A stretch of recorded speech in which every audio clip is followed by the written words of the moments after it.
Sebelum mulai videonya, aku mau kasih pengumuman sedikit. Kamu udah nonton rekap manhwa The Mercenary King? Masih penasaran lanjutannya? Manhwanya baru nyampe chapter 30-an lebih, tapi versi novelnya udah tembus 700 chapter. Kalau kamu nggak sabar, aku bakal bahas alur versi novel. Kalau rame, aku gas, nyampe chapter 700. Gimana? Jangan lupa komen ya. Setelah meneguk minuman dukuang sialan itu, kedua pria dari klan Black Rabbit akhirnya bangkit dan bergegas keluar dari rumah bordil. Mereka berlari terkentut-kentut. Wajah mereka pucat, keringat mengucur di pelipis, seolah baru saja melihat iblis itu sendiri. Sung Tae yang menyaksikan kepergian mereka hanya bisa menghela napas. Apa tidak apa-apa membiarkan mereka pergi begitu saja? Tanyanya ragu. Jaha yang sedang berdiri santai, menjawab dengan nada tenang, jika aku membunuh mereka sekarang, itu hanya akan memberi klan Black Rabbit alasan untuk mengejar kita. Mereka tidak peduli siapa yang berkuasa di prefektur Iliang, selama orang itu tetap tunduk pada mereka. Sung Tae mengangguk, mulai memahami situasinya. Namun, di dalam hati, Jaha sedikit khawatir.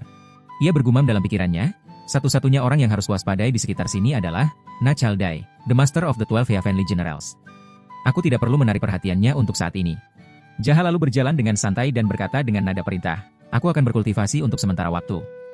Selama itu, sita semua aset milik Zhou bersaudara, urus rumah bordil mereka, dan pastikan keuangannya dikelola dengan baik.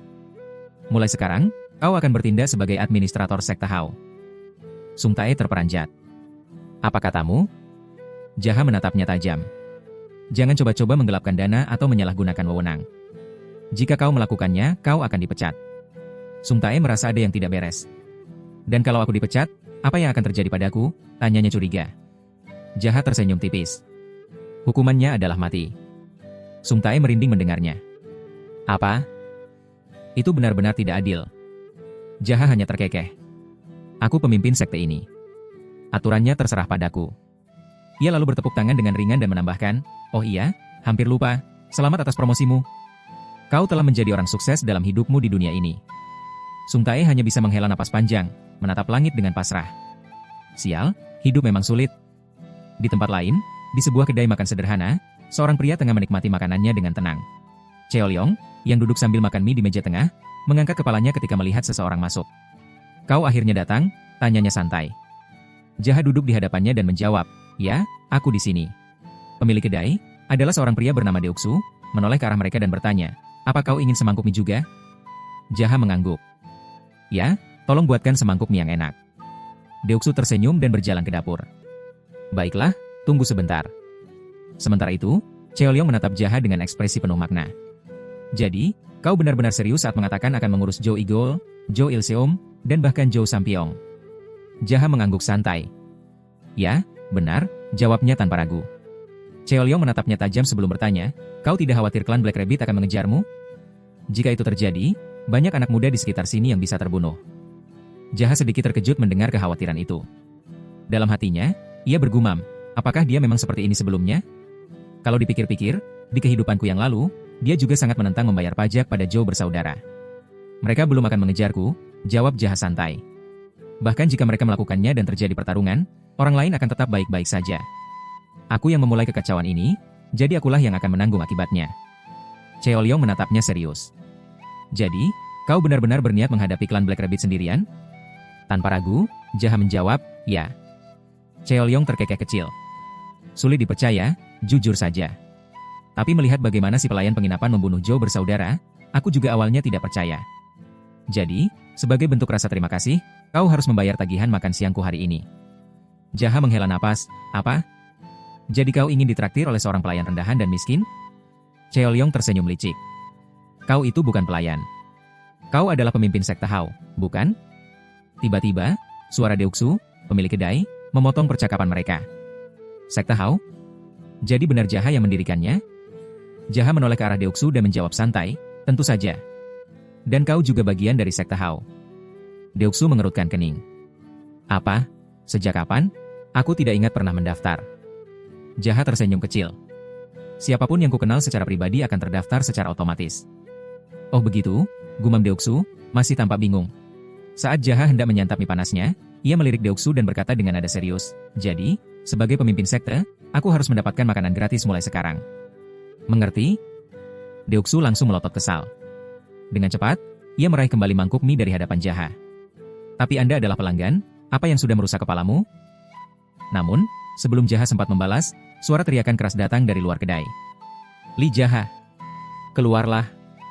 Suasana di dalam kedai seketika hening. Seorang pria berpakaian serba hitam berdiri di luar.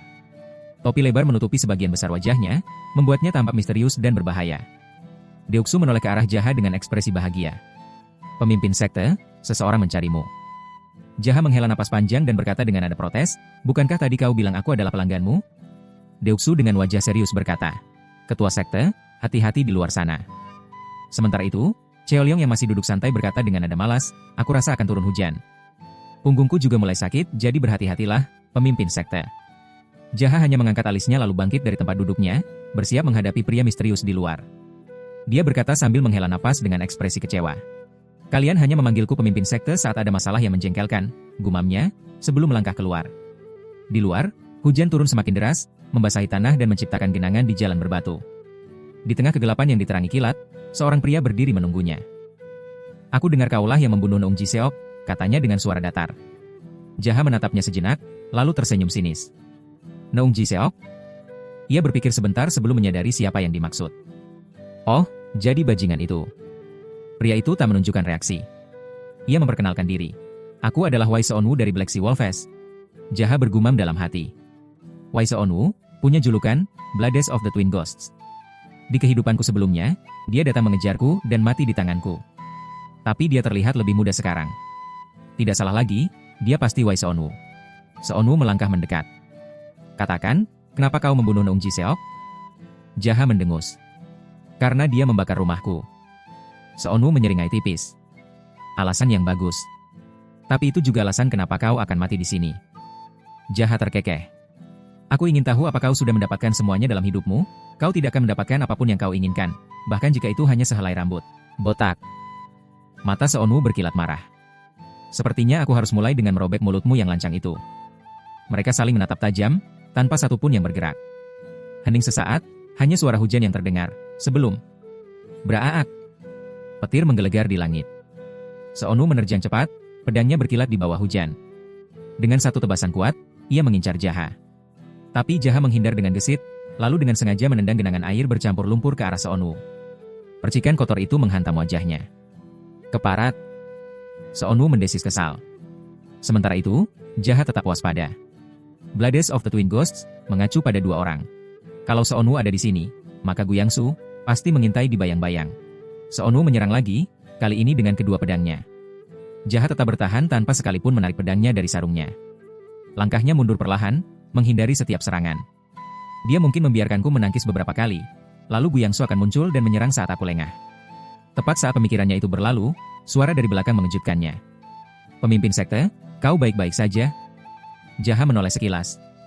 "Sung Tae? Jangan terlalu dekat. Dia adalah ahli bela diri," serunya memperingatkan. Sung Tae, yang sudah basah kuyup oleh hujan, mendecakkan lidah. "Seorang ahli bela diri? Sialan, hujan ini benar-benar mengganggu." Dengan satu gerakan, Sung Tae melepas penutup mata sebelah kanannya, ekspresinya berubah serius. Ia pun bersiap untuk ikut dalam pertarungan. Sementara Seonwoo terus melancarkan serangan tanpa henti, Jaha tetap tenang dan menghindar dengan lincah. Di sela pertarungan, dia memperingatkan Sung Tae, "Ada satu lagi yang bersembunyi di sekitar sini, jadi hati-hati." Sung Tae yang baru saja tiba terkejut. "Apa? Serius? Tapi aku tidak melihat siapapun." Tiba-tiba, dari atap sebuah bangunan, seorang pria berbaju biru melompat turun dengan dua pedang di tangannya. Dialah Gu Yangsu.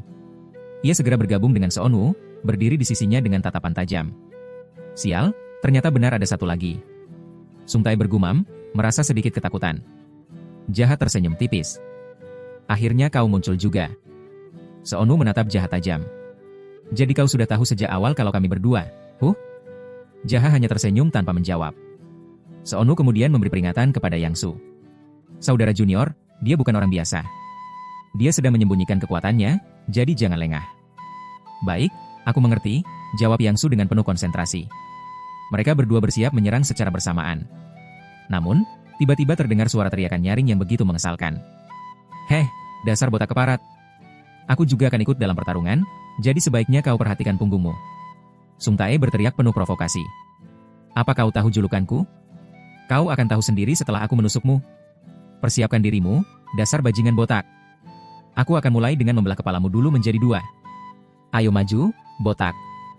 Seonu yang semula fokus pada Jaha tiba-tiba beralih ke Sung Tae, urat di dahinya menegang.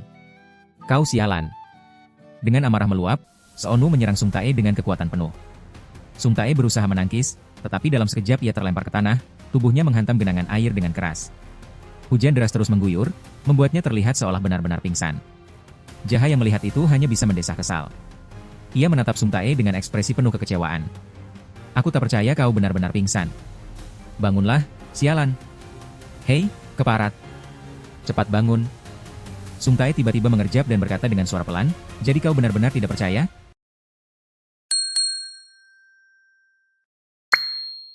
Sung Tae menggerutu sambil menepuk-nepuk pakaiannya yang penuh lumpur. Cih, pakaian bagusku jadi kotor.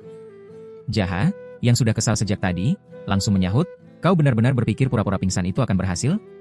Sung Tae dengan santai menjawab, bahkan tanpa hujan pun, aku bisa mengecoh mereka sepenuhnya.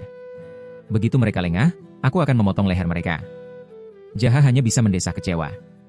Bajingan ini. Sementara itu, Seonu yang sejak tadi menahan amarahnya mulai terlihat kehilangan kesabaran.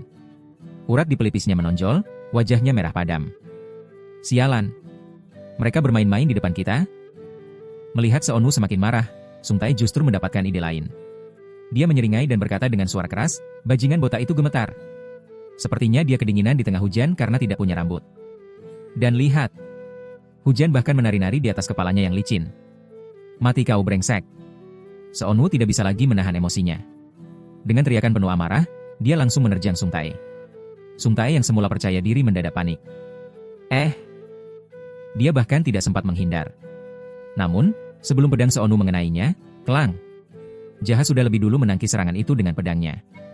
Mata mereka bertemu dalam tatapan tajam, seolah-olah waktu berhenti sesaat udara di antara mereka terasa berat, dalam keheningan yang mencekam, hanya suara detak jantung yang terdengar. Seonu mengayunkan pedangnya lagi, kali ini dengan lebih banyak kekuatan dan kemarahan. Bilah tajamnya berdesing membelah udara, menciptakan tekanan yang hampir bisa dirasakan. Matanya membara dengan kekesalan, setiap gerakannya diliputi niat membunuh. Namun, Jaha menangkisnya dengan satu gerakan santai, seolah tebasan penuh kekuatan itu tak lebih dari hembusan angin yang tak berarti. Tidak ada ketegangan di wajahnya, dan tidak ada sedikit pun tanda kesulitan. Sialan. Kenapa dia tidak menyerang balik? Seonu mulai frustasi. Napasnya memburu, keringat mulai mengalir di pelipisnya, tapi Jaha tetap berdiri di sana, tenang seperti gunung yang tak tergoyahkan. Tidak ada tanda-tanda serangan balik, tidak ada perubahan dalam ekspresinya, hanya tatapan dingin yang seolah mengejek setiap usaha Seonu. Di sisi lain, Sung Tae yang baru saja selamat hanya bisa terkagum-kagum. Matanya membelalak, mulutnya sedikit terbuka saat menyaksikan pertarungan di depannya. Wow! Itu luar biasa, serunya dengan napas tertahan. Jaha sendiri, di dalam hatinya, justru merasa sesuatu yang berbeda. Ini pertama kalinya aku merasakan sesuatu yang menyenangkan sejak kembali ke masa lalu. Kenapa pertarungan ini terasa begitu menggembirakan? Yang Su, yang mengamati dari kejauhan, menyipitkan matanya. Dia tersenyum. Akhirnya, Jaha mulai serius. Dia menghunus pedangnya dan dalam sekejap, energi ki mulai mengalir ke dalam bilahnya. Pedang itu bersinar merah menyala, aura kuatnya menyebar ke sekeliling. Seonu dan Yang Su membelalakan mata. Bahkan dari kejauhan, Cheolyong dan Deoksu yang menonton dari depan kedai ikut terkejut. Sung Tae menelan ludah. Cahaya merah?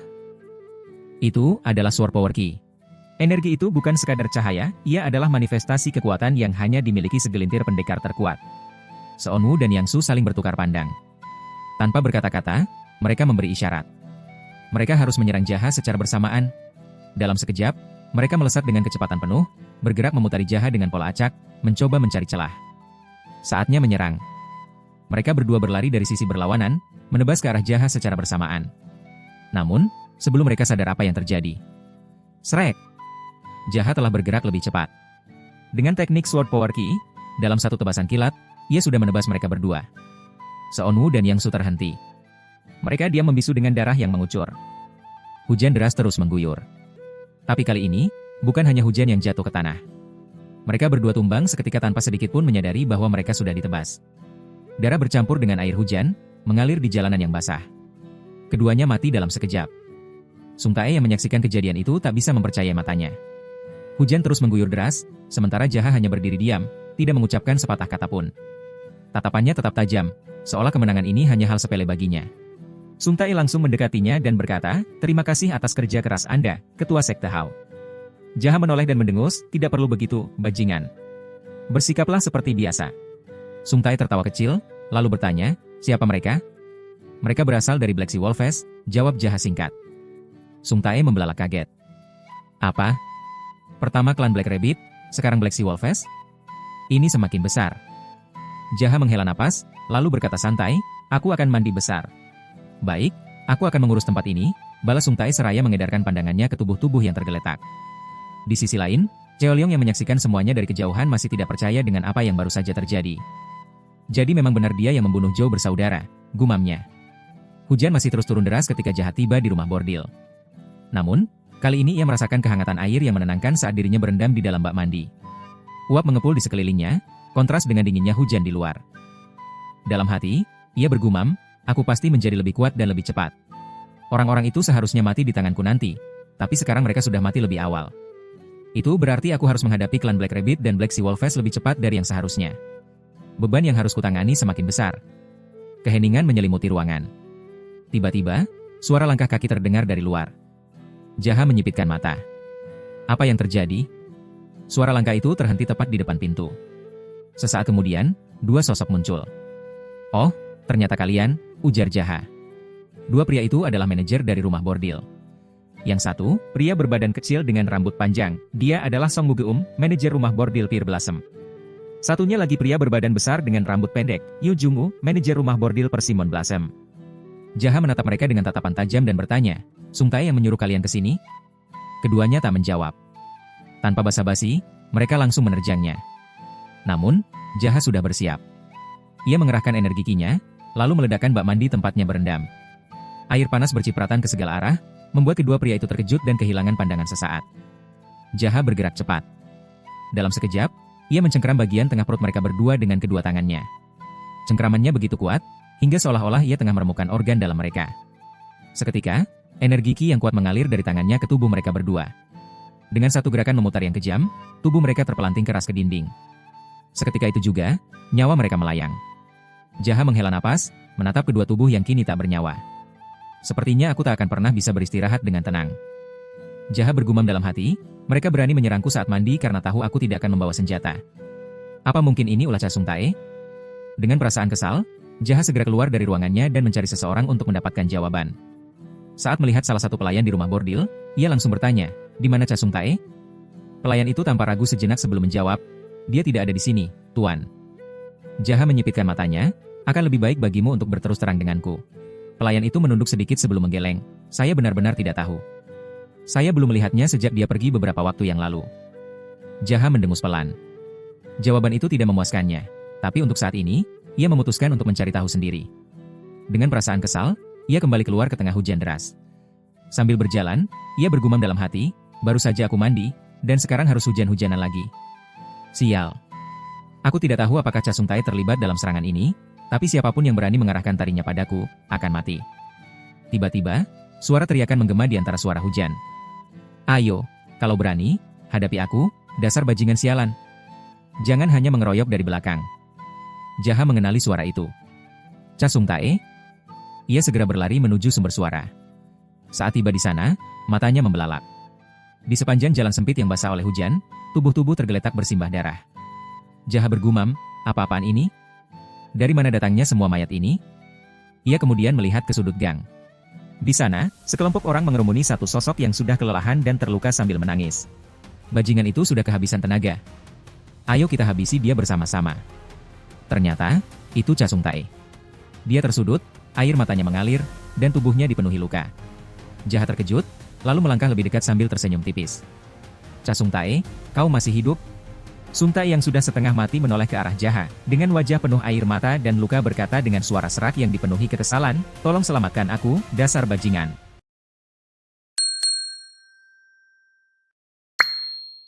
Di sana, orang-orang langsung menoleh ke belakang ke arah Jaha setelah mendengar teriakan Sung Tae. Dalam keadaan kesal bercampur air mata, Sung Tae berteriak, kenapa kau hanya diam dan berdiri di sana? Aku bilang cepat selamatkan aku, bajingan. Jaha menatapnya dengan wajah kesal. Sebagai orang yang minta diselamatkan, kau memang tak punya malu. Orang-orang di sekitar mereka langsung berbalik, mengacungkan senjata ke arah Jaha. Namun, bukannya gentar, Jaha justru menghela napas panjang, semakin jengkel. Apa yang kalian tunggu? Apa kalian semua takut? Cepat maju kalian semua ke Parat, katanya dengan nada menantang. Orang-orang itu berteriak lantang untuk membangkitkan keberanian mereka. Tak ada alasan bagi kita semua untuk takut pada seorang pelayan hina ini. Semuanya, serang dia bersamaan. Tanpa ragu, mereka menerjang ke depan. Jaha hanya diam, wajahnya tetap datar, santai. Saat mereka mendekat, dia langsung bergerak. Gerakannya begitu cepat dan tak terduga. Dalam sekejap, dia menghantam perut salah satu lawan, lalu meninju pipinya dengan keras, diikuti pukulan ke tulang rusuk. Tanpa memberi mereka kesempatan untuk bereaksi, dia melayangkan tinjunya tepat ke ulu hati salah satu dari mereka. Seketika, tubuh mereka terpental. Darah menyembur dari mulut mereka, dan tak ada satupun yang masih bernapas setelah terkena serangannya. Jaha menatap mayat-mayat itu dengan tatapan dingin, sementara di sisi lain, Sung Tae yang kelelahan mulai menusuk setiap tubuh yang tergeletak, memastikan mereka benar-benar mati. Dasar bajingan. Berani-beraninya kalian mengkhianati seorang Cha Sung Tae sepertiku. Kalian memang tak tahu diri, keparat. Sung Tae menggeram dengan penuh emosi. Jaha hanya menatapnya datar tanpa berkata apa-apa. Sung Tae, dengan wajah terharu penuh air mata, menatap Jaha dan bertanya, apa Anda datang jauh-jauh ke sini hanya untuk menyelamatkanku? Jaha menjawab dengan santai, tidak. Aku datang ke sini justru untuk membunuhmu. Sung Tae terkejut. Kau datang untuk membunuhku? Kenapa? Apa salahku? Jaha menjelaskan, aku pikir tadinya kau bagian dari penyerangan ini. Sung Tae semakin bingung. Apa? Apa mereka juga mendatangimu dan menyerangmu? Jaha mengangguk. Ya. Aku tadi sedang mandi, tapi kemudian Song Wugeum dan Yu Jumu datang menyerangku. Sung Tae sedikit kagum dengan keberanian mereka, lalu berkata, wow, bajingan itu nekat. Sepertinya mereka masih belum mengerti, meskipun kau sudah membunuh master bela diri yang lebih kuat dari Zhou bersaudara. Ia menatap Jaha dengan ekspresi serius sebelum melanjutkan. Seperti yang kau lihat, aku juga diserang. Apa sekarang kesalahpahaman ini sudah terjawab? Aku tidak terlibat dalam penyerangan ini. Jaha menjawab santai, ya. Sepertinya begitu. Sung Tae yang kesal bergumam, bajingan ini terlalu ugal-ugalan. Dia datang ke sini untuk membunuhku tanpa mencari tahu kebenarannya dulu. Dasar manusia keparat. Tiba-tiba, Jaha memanggil, hei, Sung Tae. Sung Tae, yang masih kesal, langsung menjawab cepat, iya? Jaha menghela napas lalu berkata, orang-orang ini bahkan bukan bagian dari klan Black Rabbit. Jadi berapa banyak lagi orang-orang dari prefektur Iliang yang harus kubantai? Kurasa mereka semua meremehkanku karena aku cuma seorang pelayan rendahan dari penginapan Jaha. Jadi, aku bertanya, berapa banyak yang harus kubunuh agar hal ini tidak terjadi lagi? Sung Tae terdiam. Kata-kata Jaha barusan sulit dibantah. Setelah beberapa saat, ia akhirnya berkata, aku akan mencoba mengambil tindakan, agar mereka tidak berani meremehkan Anda lagi, dan melakukan tindakan tolol seperti tadi, ketua sekte. Jaha menatapnya tajam dan menegaskan, lakukan dengan benar. Tanpa ragu, Sung Tae menjawab, baik, ketua. Namun, Jaha kembali menekankan, aku bilang lakukan dengan benar-benar kali ini. Sung Tae menghela napas dan menegaskan kembali, saya akan lakukan dengan benar-benar kali ini, ketua sekte. Jaha berbalik pergi sambil menggerutu, padahal aku baru saja mandi besar. Sekarang aku harus mandi lagi. Sialan. Beberapa hari kemudian, di sebuah tempat di mana penginapan Jaha sedang direnovasi, Sung Tae memimpin dan mengarahkan para pekerja yang sibuk membangun. Progres pembangunan berlangsung perlahan, tapi stabil. Di tempat berbeda, Jaha duduk bersila di atas kasur, fokus pada latihan kultivasinya, memperkuat energi Qi-nya. Sementara itu, Cheolyong dan Deuksu datang berkunjung ke lokasi pembangunan untuk melihat progresnya. Beberapa tiang penyangga telah berdiri kokoh, namun pembangunan terlihat berjalan lebih lambat dari yang diharapkan. Sebulan berlalu. Pondasi dasar penginapan mulai terbentuk, namun kecepatannya masih jauh dari ekspektasi. Jaha akhirnya datang memeriksa dan bertanya dengan nada kecewa, jadi kau hanya berhasil sebanyak ini selama sebulan? Sung Tae, yang sudah lelah bekerja, langsung menyanggah, apa maksud Anda dengan kata, hanya? Skala pembangunan jadi jauh lebih luas karena permintaanmu yang banyak. Setidaknya pembangunan ini akan memakan waktu paling cepat 1 tahun. Jaha mengerutkan dahi, apa? 1 tahun? Tidak bisakah lebih cepat? Sung Tae menjawab, tidak bisa. Ia kemudian menatap Jaha dengan ekspresi serius dan menjelaskan, percayalah, kita tidak bisa mempercepat pembangunan, hanya dengan menambah beberapa orang random untuk ikut membangun. Kalau kau ingin mempercepat pembangunan, kita butuh tenaga ahli. Jaha menghela napas panjang, jelas tidak puas dengan jawabannya, namun ia tahu, Sung Tae ada benarnya. Untuk saat ini, ia hanya bisa menunggu dan melihat perkembangan pembangunan penginapannya. Jaha tetap diam, tetapi dari ekspresinya terlihat jelas bahwa dia belum sepenuhnya puas. Melihat itu, Sung Tae segera menambahkan, karena itu, aku baru saja merekrut seseorang yang ahli sebagai kepala pembangunan. Dia bekerja dengan sangat baik, jadi kemungkinan kita bisa mempercepat proses pembangunan. Saat itu juga, Seorang pria berbaju biru berjalan mendekat. Sung Tae segera memperkenalkannya. Ini dia orang yang kumaksud. Namanya Yeon Jaseong. Sekarang, dia bertanggung jawab sebagai kepala pembangunan. Jaseong memberi hormat dan berkata, senang bertemu dengan Anda, Tuan. Jaha menatapnya sesaat, lalu tersenyum tipis sambil bergumam dalam hati. Yeon Jaseong. Di kehidupanku yang lalu, dia adalah seorang master dalam bidang konstruksi saat aku memimpin sekte Hao. Tak kusangka aku bisa bertemu dengannya di sini. Sung Tae lalu menepuk pundak Jaseong dan berkata, ayo, beri salam yang layak kepada pemimpin sekte. Jaseong menundukkan kepala sedikit dan berkata, nama saya Yeon Jaseong. Saya mengambil alih proyek pembangunan penginapan ini atas rekomendasi dari Tuan Geum Cheolyong. Jaha mengangguk. Senang berkenalan denganmu. Jaseong melanjutkan dengan sedikit antusias, menurut Tuan Cheolyong, jika saya bisa menyelesaikan proyek ini dengan baik, saya akan mendapatkan posisi ketua grup konstruksi di dalam sekte Hao. Selain itu, saya juga tidak perlu membayar pajak kepada sekte. Apakah itu benar? Jaha menjawab dengan santai, iya, itu benar.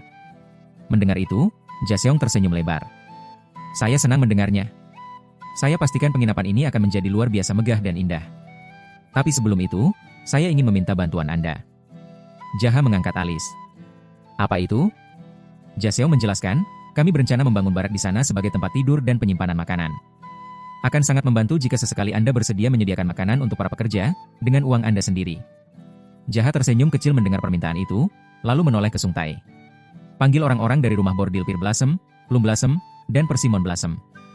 Suruh mereka datang ke sini setiap malam dan sediakan makanan yang lezat untuk para pekerja. Sung Tae langsung menjawab, baik, saya mengerti. Jaha kembali menatap Jaseong. Lakukan pekerjaanmu dengan baik.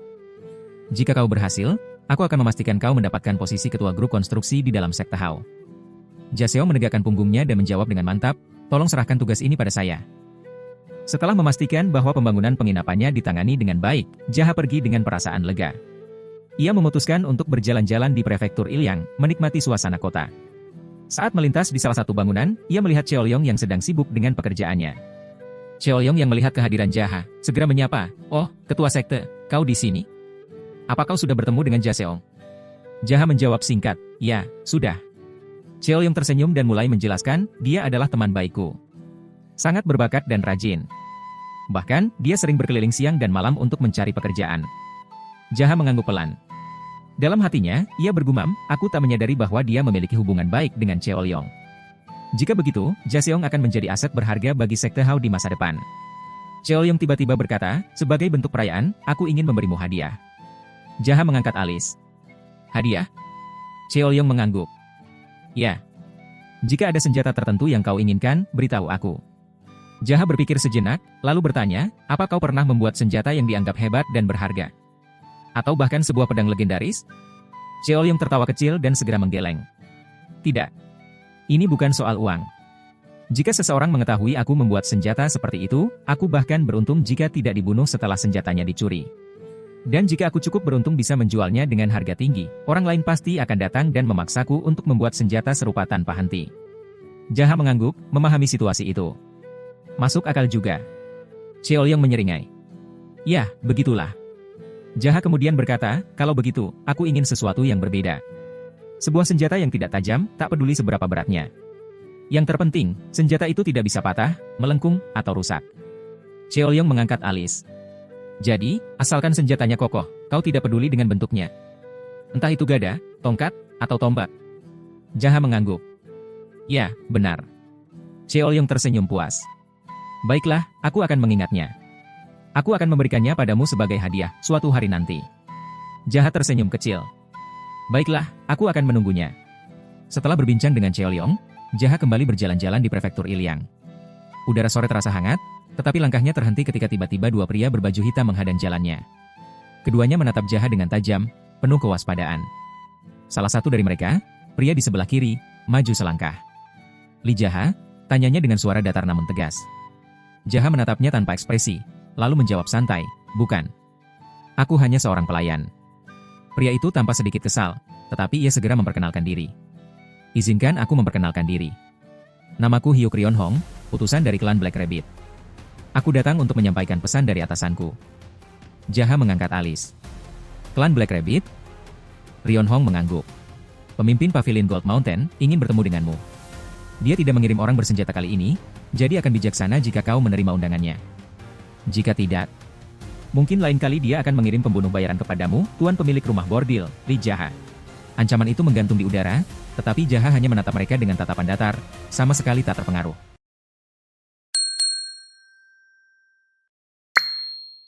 Setelah mendengar ancaman itu, Jaha hanya diam, menatap Rionhong dengan ekspresi datar. Rionhong yang mengharapkan reaksi berbeda justru merasa bingung. Jaha akhirnya membuka mulut. Jadi, jika pemimpin pavilion Golden Mountain memanggilku, apa aku harus menurutinya? Rionhong tersenyum tipis. Jika kau tidak ingin mematuhinya, kau hanya punya satu pilihan yaitu lari. Melarikan diri sejauh mungkin. Dengan begitu, kau bisa tetap hidup, dan tidak ada nyawa tak berdosa yang akan melayang. Itu pilihan terbaik bagi kedua belah pihak. Jaha menghela napas pendek, lalu menatap Rionhong tajam. Jadi maksudmu, jika aku ingin tetap menjadi pemimpin di prefektur Ilyang, aku harus tunduk pada klan Black Rabbit? Dan jika menolak, satu-satunya pilihan yang tersisa adalah meninggalkan tempat ini. Tanpa ragu, Rionhong mengangguk. Benar sekali. Jaha tersenyum tipis. Melarikan diri? Itu bukan tindakan seorang pria sejati. Jadi, aku akan menemuinya. Rionhong menaikkan alis. Benarkah?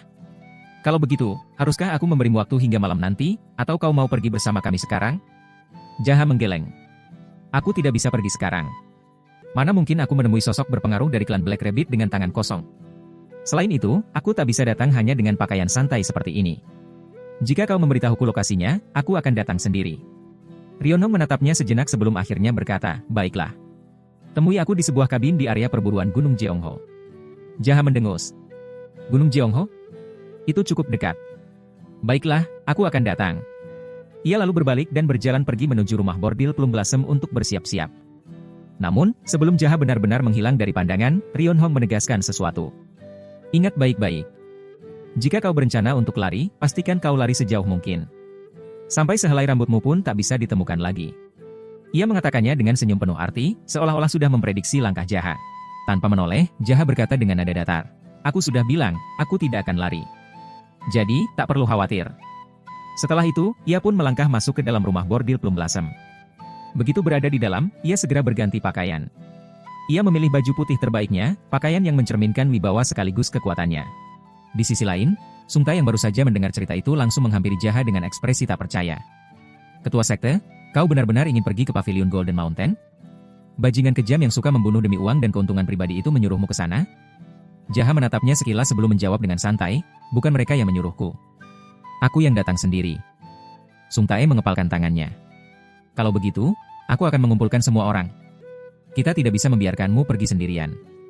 Ayo bertempur. Namun, Jaha hanya mendengus kepada Sung Tae. Bertempur? Pala bapak kau bertempur. Apa kau berniat mengirim semua pemuda di prefektur Ilyang ke liang kubur? Aku akan baik-baik saja jika pergi sendiri.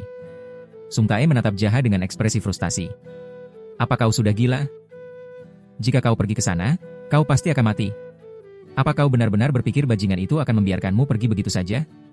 Dia akan menghancurkanmu karena kau adalah pelayan yang membuatnya marah. Setidaknya, biarkan aku ikut denganmu. Jaha menatapnya dengan tatapan curiga. Sung Tae, apa kau serius? Sung Tae hanya terdiam, membisu tak bisa berkata-kata. Lalu menunduk sedikit malu. Sejujurnya, aku tidak serius.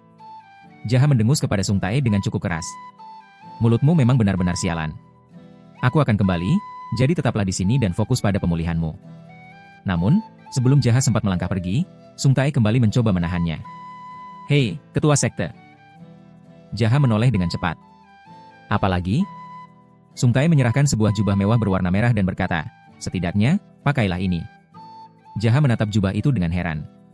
Apa yang salah dengan kepalamu? Bukankah ini jubah favoritmu yang sangat berharga? Sung Tae mengangguk. Iya, ini memang jubahku yang paling berharga.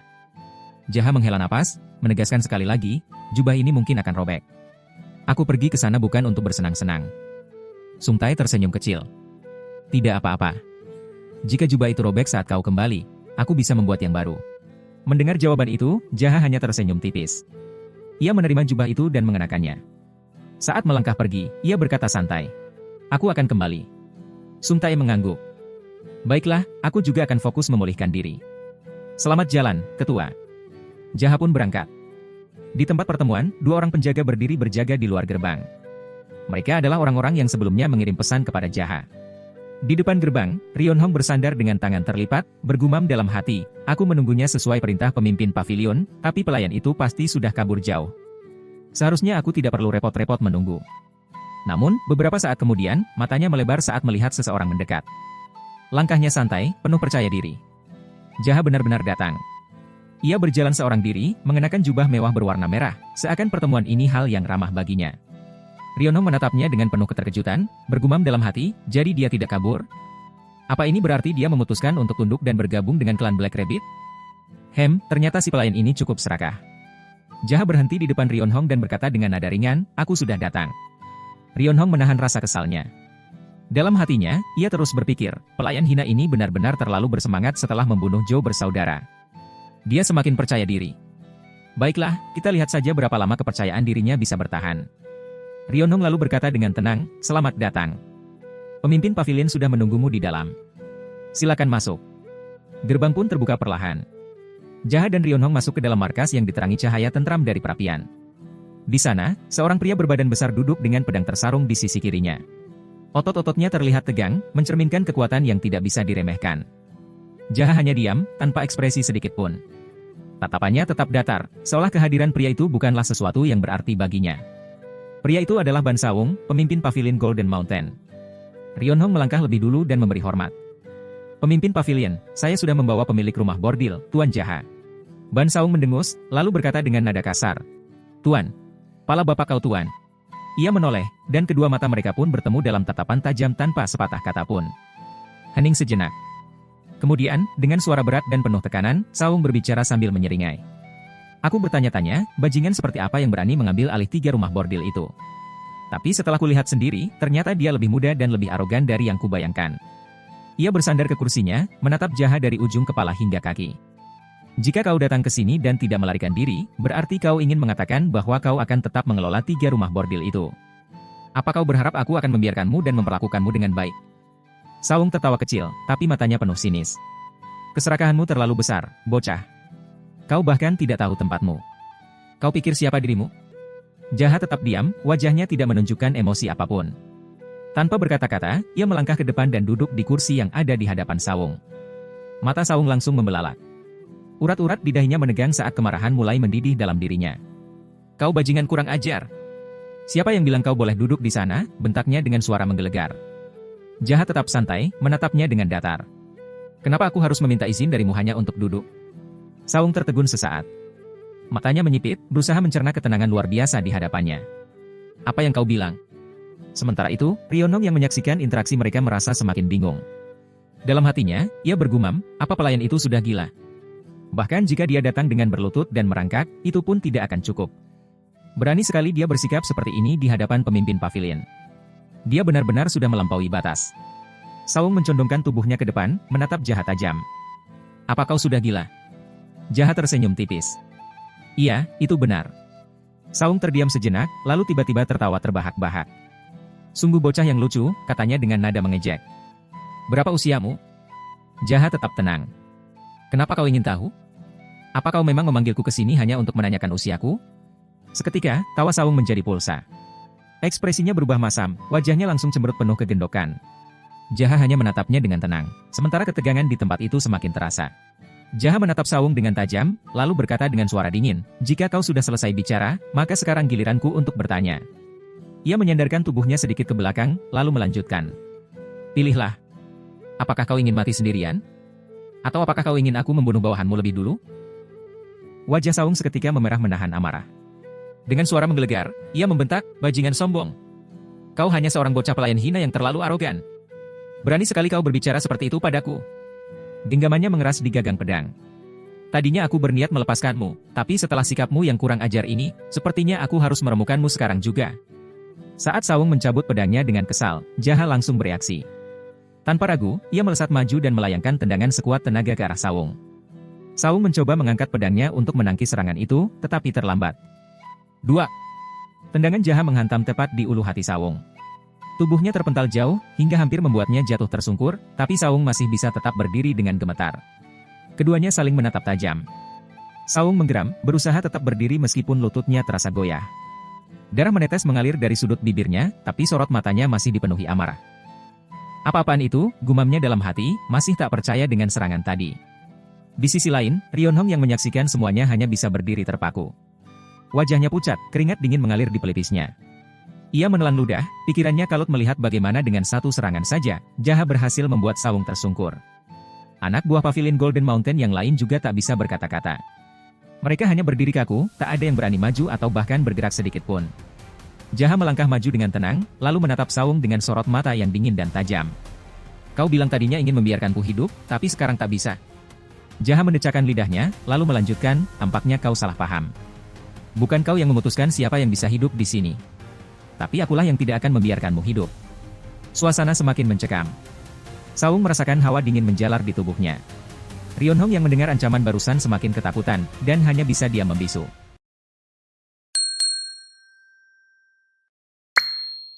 Keduanya saling bertatap tajam, seakan mengukur satu sama lain. Di sisi lain, Sawung mulai gemetaran. Keringat bercucuran dari dahinya, tangannya menggenggam pedang semakin erat.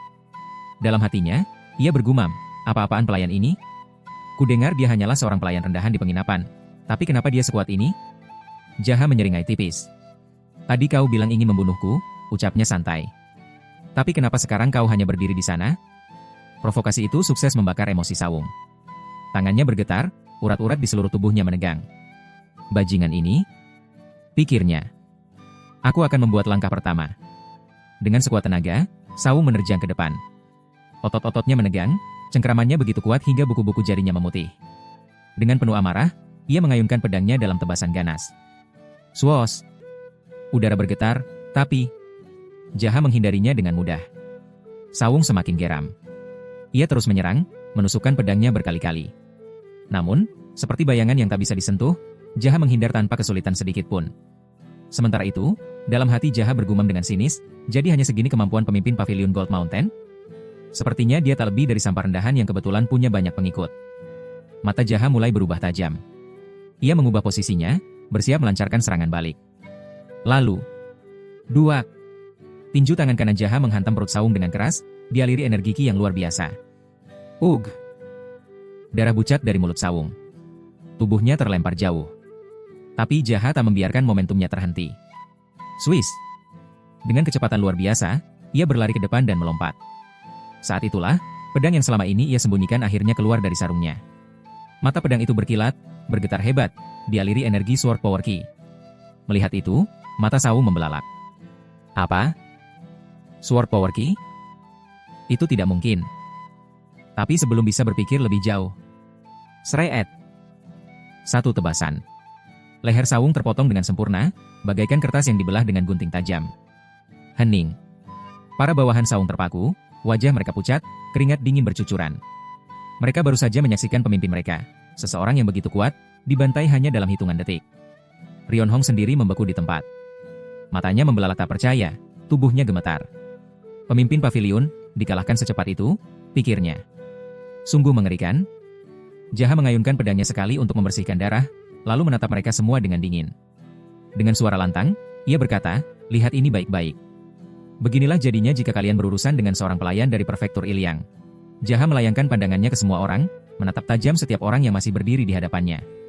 Dengan suara dingin dan tegas, ia berkata, siapa lagi yang ingin mengikuti Ban Sawung ke neraka? Tak ada yang berani bergerak. Bahkan, tak satupun dari mereka berani menatap Jaha secara langsung. Sebagian menundukkan kepala, sementara yang lain hanya bisa berdiri kaku. Wajah mereka pucat pasi seperti mayat hidup. Keheningan mencekam itu tiba-tiba pecah oleh suara lantang seseorang. Kau baru saja menantang klan Black Rabbit. Bagaimana kau akan menangani konsekuensinya? Bisima, salah satu bawahan Ban Sawung yang masih berani berbicara. Jaha menoleh perlahan, lalu menyeringai tipis. Dan memangnya apa pedulimu, katanya santai. Lagi pula, kalian semua akan mati di sini. Kata-kata itu bagaikan petir yang menyambar di tengah lapangan. Para bawahan Sawung semakin ketakutan, wajah mereka semakin pucat, dan keringat dingin bercucuran deras dari dahi mereka. Mereka tahu, nyawa mereka kini benar-benar di ujung tanduk. Lalu, Jaha kembali berbicara, kali ini lebih dingin dan mengancam. Sekarang, berlutut sebelum aku menghitung sampai 3. Tatapannya menyapu setiap orang yang ada di tempat itu. Siapapun yang masih berdiri setelah hitungan ketiga, akan menyusul Ban Sawung ke neraka. 1. Bisima menegang. Napasnya mulai tidak teratur. 2. Tanpa berpikir panjang, Bisima langsung duduk berlutut di tempat. Melihat itu, satu persatu anak buahnya mengikuti. Dalam hitungan detik, semua orang di tempat itu sudah berlutut, tak ada yang berani mengambil resiko menghadapi Jaha. Jaha hanya menatap mereka tanpa ekspresi. Dalam hatinya, ia bergumam, baiklah. Ini adalah alasan kenapa aku mengambil resiko, dan obsesi dalam praktik latihan, menahan rasa sakit, berpuasa, berkultivasi, bahkan, menahan hasrat berak sepenuhnya, semua itu adalah proses agar aku bisa kuat seperti ini. Ekspresinya tetap datar, dingin, tanpa sedikit pun rasa belas kasihan. Ia memperhatikan mereka semua, yang kini tampak seperti sekumpulan orang tak berdaya, hanya bisa menunduk, berharap nyawa mereka tidak melayang malam ini. Lalu, dengan suara bergetar, Bisima akhirnya berbicara. Apakah kau akan membiarkan kami hidup kali ini? Jaha menoleh, menatapnya dalam diam sebelum menjawab, mengapa aku harus? Bisima menelan ludah. Kau bilang, kau akan membiarkan kami hidup jika kami berlutut. Jaha mendengus. Tidak. Aku bilang, siapapun yang masih berdiri setelah hitungan ketiga akan mati. Aku tidak pernah mengatakan bahwa mereka yang berlutut akan diampuni. Mereka yang mendengar jawaban itu merasa kecewa dan putus asa. Rasa takut kembali menghantui, seakan bayangan kematian masih menggantung di udara. Bisima mencoba sekali lagi. Dengan suara penuh harap, ia memohon, aku mohon, biarkan kami hidup. Jaha memiringkan kepalanya sedikit. Lalu, dengan suara datar, ia bertanya, mengapa aku harus? Bisima mengepalkan tangannya erat, lalu menjawab, jika kau akan membunuh kami semua, maka kami juga tidak punya pilihan selain melawan sampai mati. Jaha menyipitkan matanya dan berkata dengan nada tenang namun menusuk, apakah kau seorang negosiator? Jika memang begitu, seharusnya kau memperkenalkan dirimu lebih dulu sebelum mencoba mengusulkan sebuah solusi.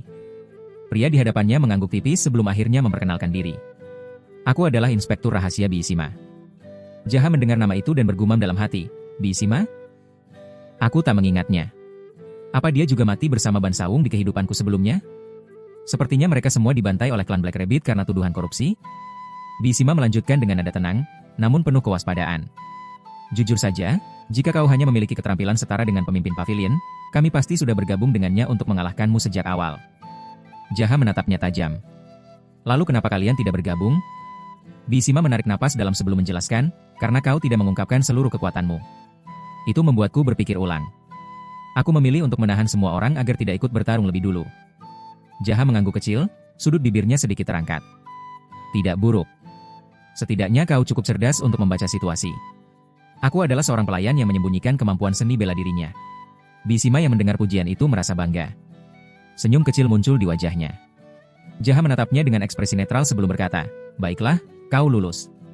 Karena kau cukup pintar, aku akan membiarkanmu hidup. Bisima yang awalnya senang mendengar keputusan itu, tiba-tiba mengernyit, menyadari sesuatu. Tatapannya berubah serius. Tunggu, kalau begitu, bagaimana dengan yang lain? Jaha menajamkan pandangannya, suaranya dingin seperti es. Tentu saja mereka harus mati. Jaha melanjutkan, mereka mungkin akan memberitahu klan Black Rabbit. Dan jujur saja, jika aku harus berperang habis-habisan dengan mereka sekarang, itu hanya akan menjadi masalah yang melelahkan. Jadi, tanpa berlama-lama, ayo, maju sekaligus. Aku sudah siap. Ketegangan di udara semakin pekat. Orang-orang yang masih tersisa menegang, beberapa bahkan mulai menggenggam pedang mereka dengan tangan gemetar. Sementara yang lain hanya terdiam, tak mampu berkata apa-apa. Mereka semua berada dalam dilema besar, melawan dan mati sia-sia, atau tetap diam dengan harapan bisa selamat. Tiba-tiba, Bisima berteriak, tunggu. Bagaimana jika tak ada yang memberitahu klan Black Rabbit tentang apa yang terjadi hari ini? Jaha menoleh ke arahnya dengan tatapan tajam. Dan bagaimana aku bisa mempercayai kalian? Bisima menggertakkan giginya sebelum berkata, lalu, apakah kau percaya padaku? Jaha mendengus kecil dan menjawab santai, tentu saja tidak. Mereka yang mendengar ucapan itu semakin bingung dan kecewa. Sebagian dari mereka bahkan mulai kehilangan harapan. Jaha kemudian melanjutkan dengan nada dingin, dari cara bicaramu dan caramu membawa diri, sepertinya kau adalah orang terpenting kedua setelah pemimpin pavilion. Bisima menghela napas dan mengangguk pelan. Tentu, kau benar. Jaha menatap Bisima dengan tajam sebelum berkata, aku membunuh pemimpin pavilion Gold Mountain, atasanmu. Apa kau benar-benar berpikir klan Black Rabbit akan membiarkanmu hidup, jika kalian kembali melapor tanpa sedikit pun goresan di tubuhmu? Bisima terdiam. Kata-kata Jaha sangat masuk akal. Jaha melanjutkan, jika kalian kembali dengan tubuh tanpa goresan atau luka, bagaimana mungkin kalian bisa menjelaskan kematian Ban Saung tanpa terlihat mencurigakan? Hal yang sama berlaku untuk mereka semua. Pemimpin mereka mati di depan mata, tapi tidak ada yang berusaha melawan. Bahkan jika mereka melarikan diri dan bertahan hidup, reputasi mereka sebagai pengkhianat takkan pernah hilang. Klan Black Rabbit pasti akan mengeksekusi mereka tanpa ampun. Wajah Bisima semakin tegang. Dia tak bisa membantah. Orang-orang di sekelilingnya pun hanya bisa menunduk, tak mampu berkata apa-apa. Baiklah, kata Jaha akhirnya, mari kita mulai pertarungan ini. Namun sebelum suasana semakin memanas, Bisima tiba-tiba mengangkat tangannya dan berkata dengan suara mantap, tunggu sebentar. Aku sudah menemukan sebuah cara. Sebelum bertarung, izinkan aku mengutarakan ide ini. Setelah itu, kau boleh memutuskan apa yang akan terjadi. Jaha menyipitkan matanya, lalu tersenyum kecil. Baiklah, aku akan mendengarkan. Kau pasti reinkarnasi dari Zhuge Liang atau Sima Yi jika bisa menemukan solusi secepat ini. Bisima menarik napas dalam sebelum akhirnya berkata, bagaimana jika kita menggelapkan uang di pavilion ini? Kita akan melakukan kejahatan secara terang-terangan, bersama. Keheningan menyelimuti tempat itu. Tak ada yang berani bersuara. Udara kini terasa begitu berat. Bisima melanjutkan dengan tenang, sebenarnya, pemimpin pavilion telah menggelapkan banyak uang. Jika klan Black Rabbit mengetahui hal ini, mereka pasti akan membantai semua orang di sini tanpa ampun. Maka dari itu, kita akan bekerja sama untuk menutup mulut dan menghilangkan jejak. Kita hanya perlu membawa uang ini ke Prefektur Ilyang, lalu kita semua terikat dalam kejahatan yang sama. Dengan begitu, tak ada satupun dari kita yang bisa melarikan diri atau saling mengkhianati. Jaha menatapnya dengan ekspresi sedikit terkejut. Ia menghela napas pendek sebelum berkata, jadi maksudmu, karena kalian melakukan kejahatan terhadap klan Black Rabbit, aku tak perlu membunuh kalian? Ya, jawab Bisima mantap. Itu lebih baik daripada mati di sini. Dalam hati, Jaha menggumam, sejujurnya, ini cara yang menjengkelkan, tapi jika klan Black Rabbit tahu tentang penggelapan ini nanti, itu justru bisa menguntungkanku. Setelah berpikir sejenak, Jaha akhirnya berkata, baiklah, ayo lakukan itu. Mendengar keputusan itu, Bisima dan yang lainnya segera menundukkan kepala. Terima kasih. Jaha kemudian menatap Bisima dan berkata, prajurit Sima, aku akan menempatkanmu untuk bertanggung jawab atas masalah ini. Bisima menatap Jaha dengan ekspresi terkejut. Hah? Prajurit? Kenapa memanggilku prajurit? Jaha mengangkat bahu dengan santai. Bukankah namamu Sima? Iya, jawab Bisima cepat. Kalau begitu, sekarang kau adalah prajurit Sima. Jaha menyilangkan tangan di dadanya dan bergumam, secara tradisional, saat mendirikan sekte, merekrut seseorang dengan nama Sima atau Zhuge adalah prioritas utama. Itu selalu menjadi keputusan terbaik. Bisima mengerutkan kening. Dan kenapa harus begitu? Jaha menghela napas, lalu berkata dengan datar, aku juga tak tahu kenapa. Keheningan kembali menyelimuti tempat itu. Semua orang hanya bisa tertegun, memproses kata-kata Jaha. Namun berkat kecerdikan Bisima, malam itu berlalu tanpa ada pertumpahan darah lanjutan.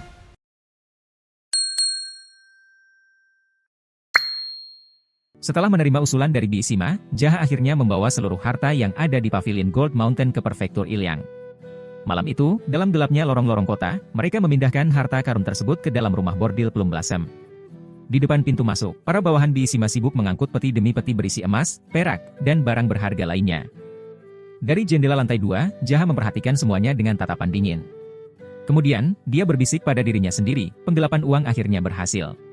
Bisima, yang berdiri di sampingnya, menyahut, sekarang, karena semua uang telah kami pindahkan ke sini, kami tidak punya alasan untuk kembali.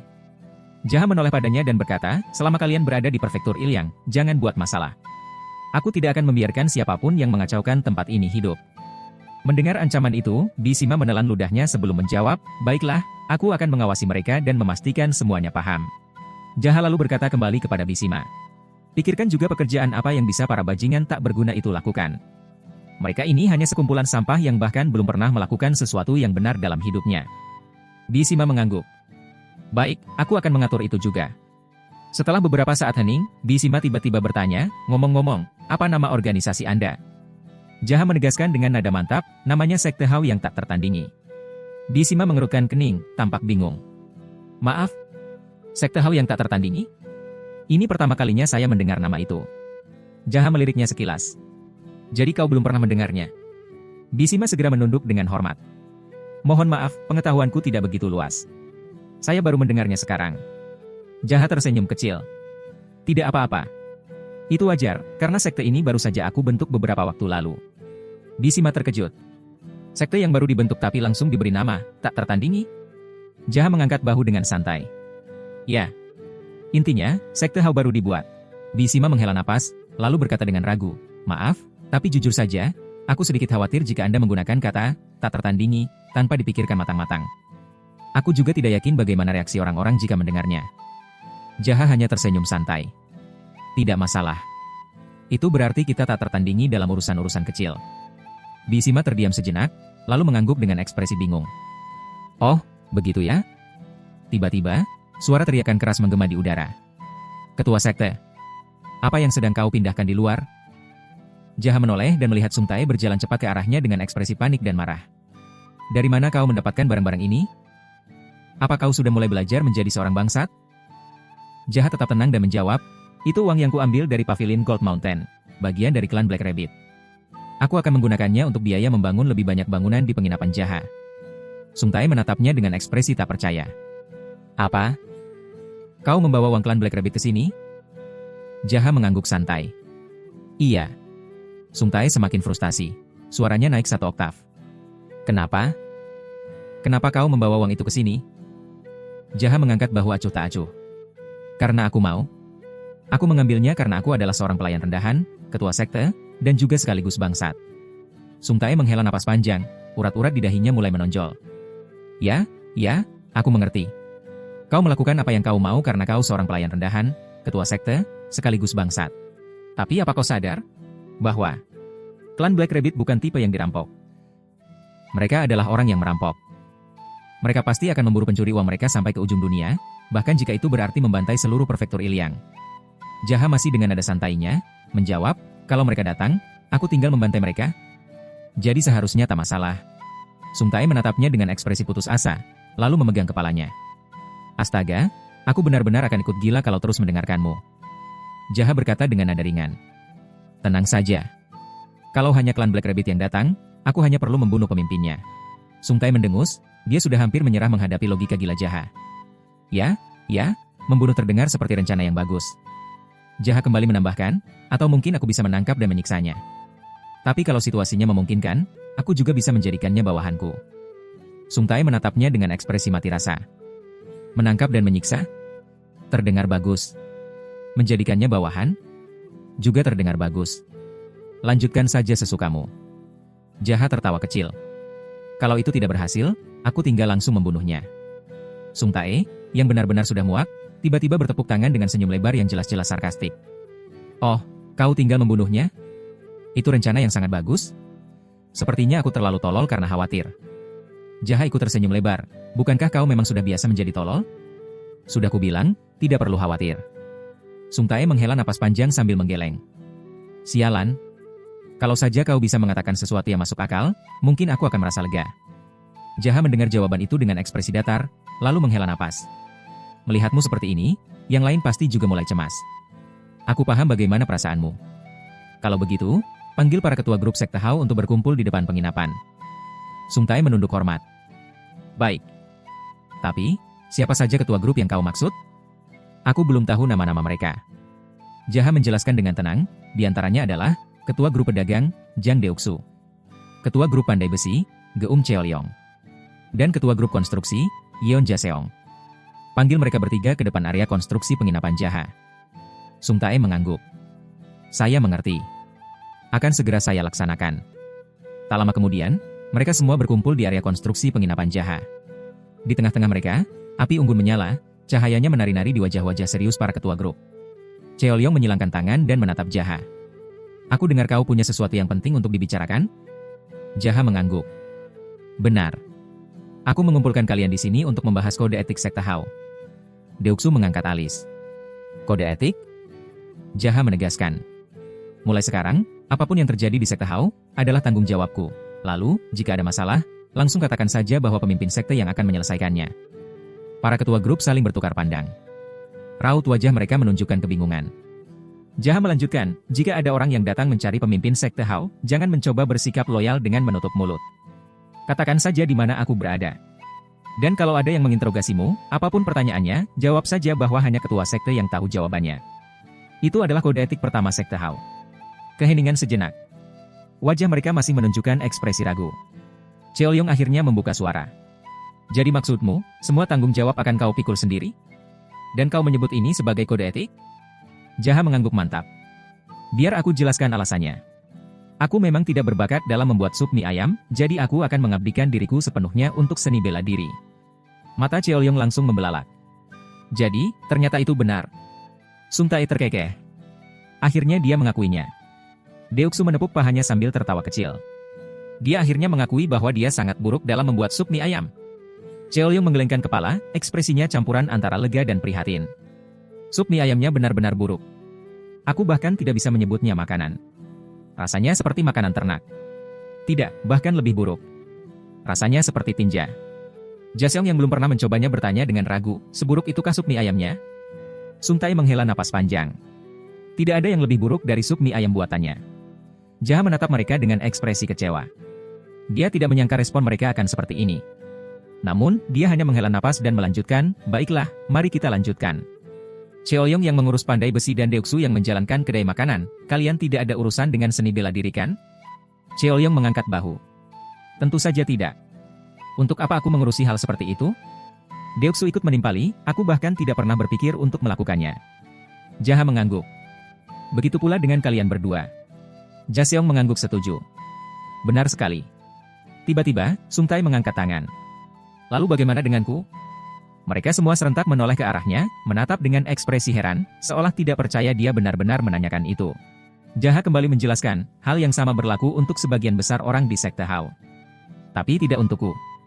Dia menatap mereka satu persatu, lalu melanjutkan dengan suara yang lebih dalam, aku ingin bisa menyelamatkan orang-orang lemah sebanyak mungkin. Kata-kata itu membuat suasana berubah.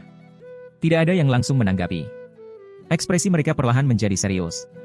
Jaha melanjutkan, di dunia ini, para pelayan, penjaga, penunggang kuda, para pandai besi, juru masak, para pedagang, mereka semua mati berkumpul di bawah cengkeraman orang-orang kuat yang berkuasa.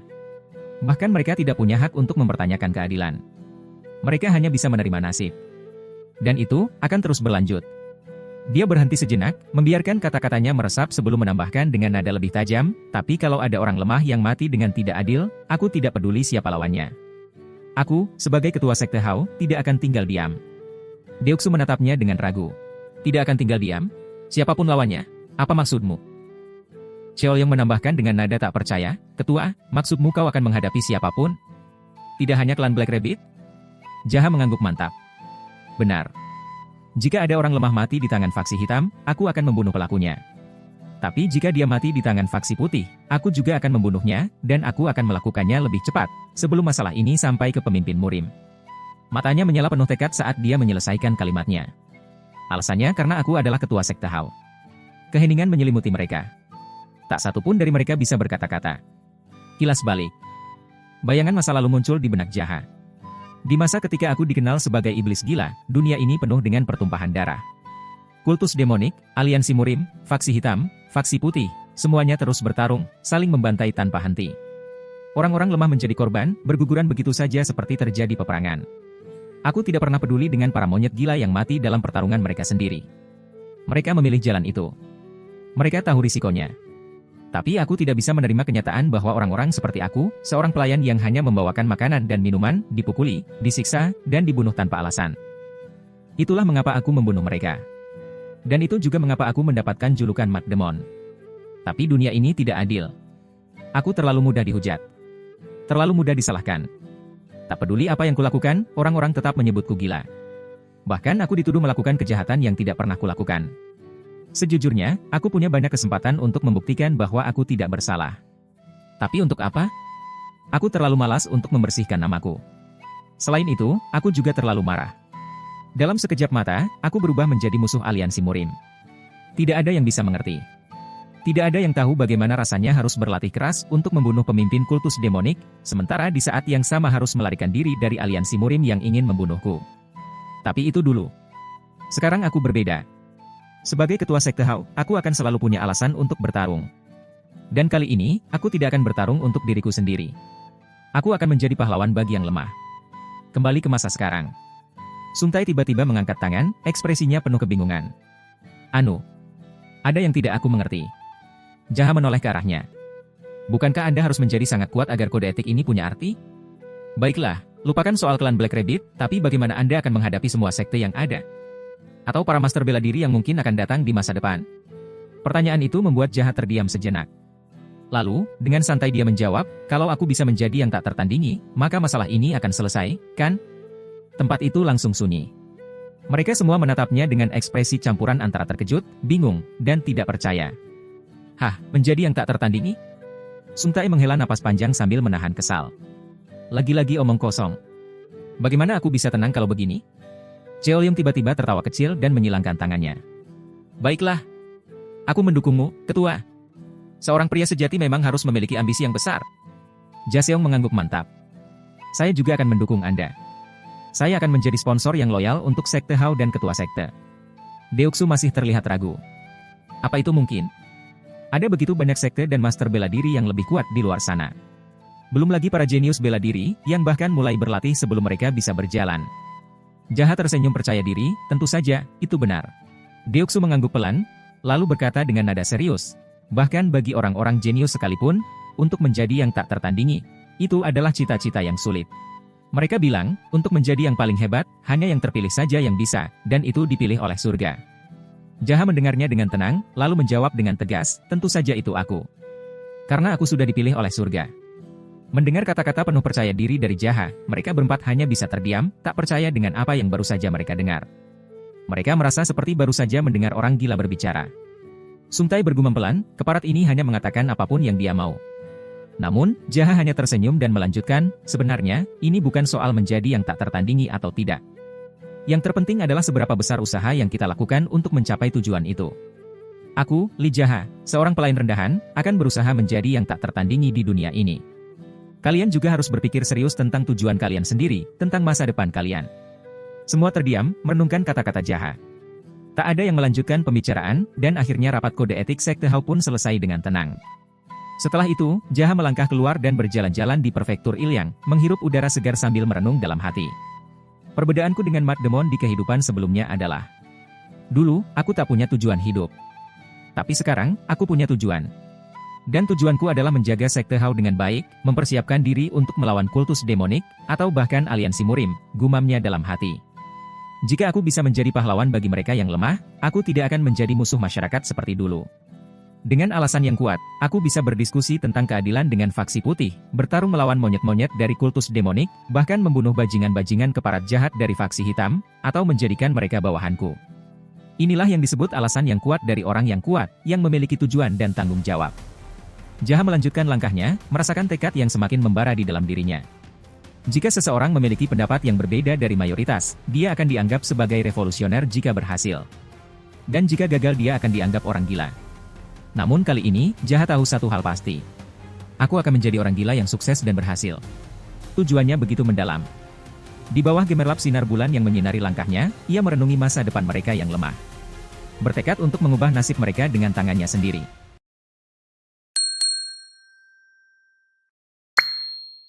Di sebuah ruangan yang suram dan dipenuhi aura menegangkan, para eksekutif klan Black Rabbit duduk dengan rapi dalam keheningan. Mereka semua mengenakan jubah hitam, hanya sesekali melirik satu sama lain dengan kegelisahan yang kentara. Di ujung ruangan, duduk seorang pria di kursi tertinggi, mengenakan topeng kelinci berwarna hitam. Dialah pemimpin klan Black Rabbit, sosok yang auranya begitu berwibawa hingga kehadirannya saja membuat ruangan terasa semakin mencekam. Para eksekutif saling bertukar pandang, menyadari bahwa pertemuan ini bukanlah pertemuan biasa. Jika sang ketua mengumpulkan mereka semua di ruang utama, berarti ada sesuatu yang sangat serius yang harus dibahas. Ketua klan akhirnya membuka suara, suaranya dingin dan penuh tekanan. Pemimpin pavilion Gold Mountain terlibat dalam penggelapan uang, dan dia dikalahkan sampai mati oleh seorang pelayan? Apa itu benar? Salah satu bawahannya menunduk dalam-dalam sebelum menjawab, suaranya penuh kehati-hatian. Ya, itu benar, Tuan. Bukti penggelapan dan mayatnya ditemukan di tempat persembunyiannya. Setelah diperiksa, tampaknya dia mati tanpa banyak perlawanan. Orang yang menangkap bawahannya dan mengambil uang itu adalah seorang pria bernama Li Jaha dari prefektur Ilyang. Ruangan seketika menjadi sunyi. Ketua klan mengetukkan jarinya ke sandaran kursi, matanya yang tersembunyi di balik topeng menatap tajam. Pemimpin pavilion Gold Mountain mati tanpa banyak perlawanan? Siapa sebenarnya Li Jaha ini? Bawahannya kembali menjawab dengan suara ragu-ragu. Dia hanyalah seorang pelayan dari prefektur Ilyang, Tuan. Seorang pelayan? Ketua klan mengulang kata itu dengan nada tidak percaya. Seorang pemimpin pavilion, sekaligus eksekutif dari klan Black Rabbit, dikalahkan sampai mati oleh seorang pelayan? Ya, Tuan, jawab bawahannya, kali ini lebih pelan. Ketua klan menyandarkan punggungnya dan berpikir. Apa mungkin ini permainan salah satu dari 12 Heavenly Generals? Tidak, seharusnya tidak. Tapi siapa dia? Dari mana asalnya? Bagaimana mungkin seorang pelayan bisa melakukan hal seperti ini? Dia menatap tajam ke arah bawahannya. Apa mungkin seseorang dari 12 Heavenly Generals atau seorang master bela diri dari daerah lain menyamar sebagai pelayan? Bawahannya dengan cepat menggeleng. Tidak, Tuan. Kami telah menyelidikinya. Dia benar-benar seorang pelayan dari daerah itu. Ketua klan tak bisa menyembunyikan keterkejutannya. Bagaimana mungkin? Sesuatu terasa aneh.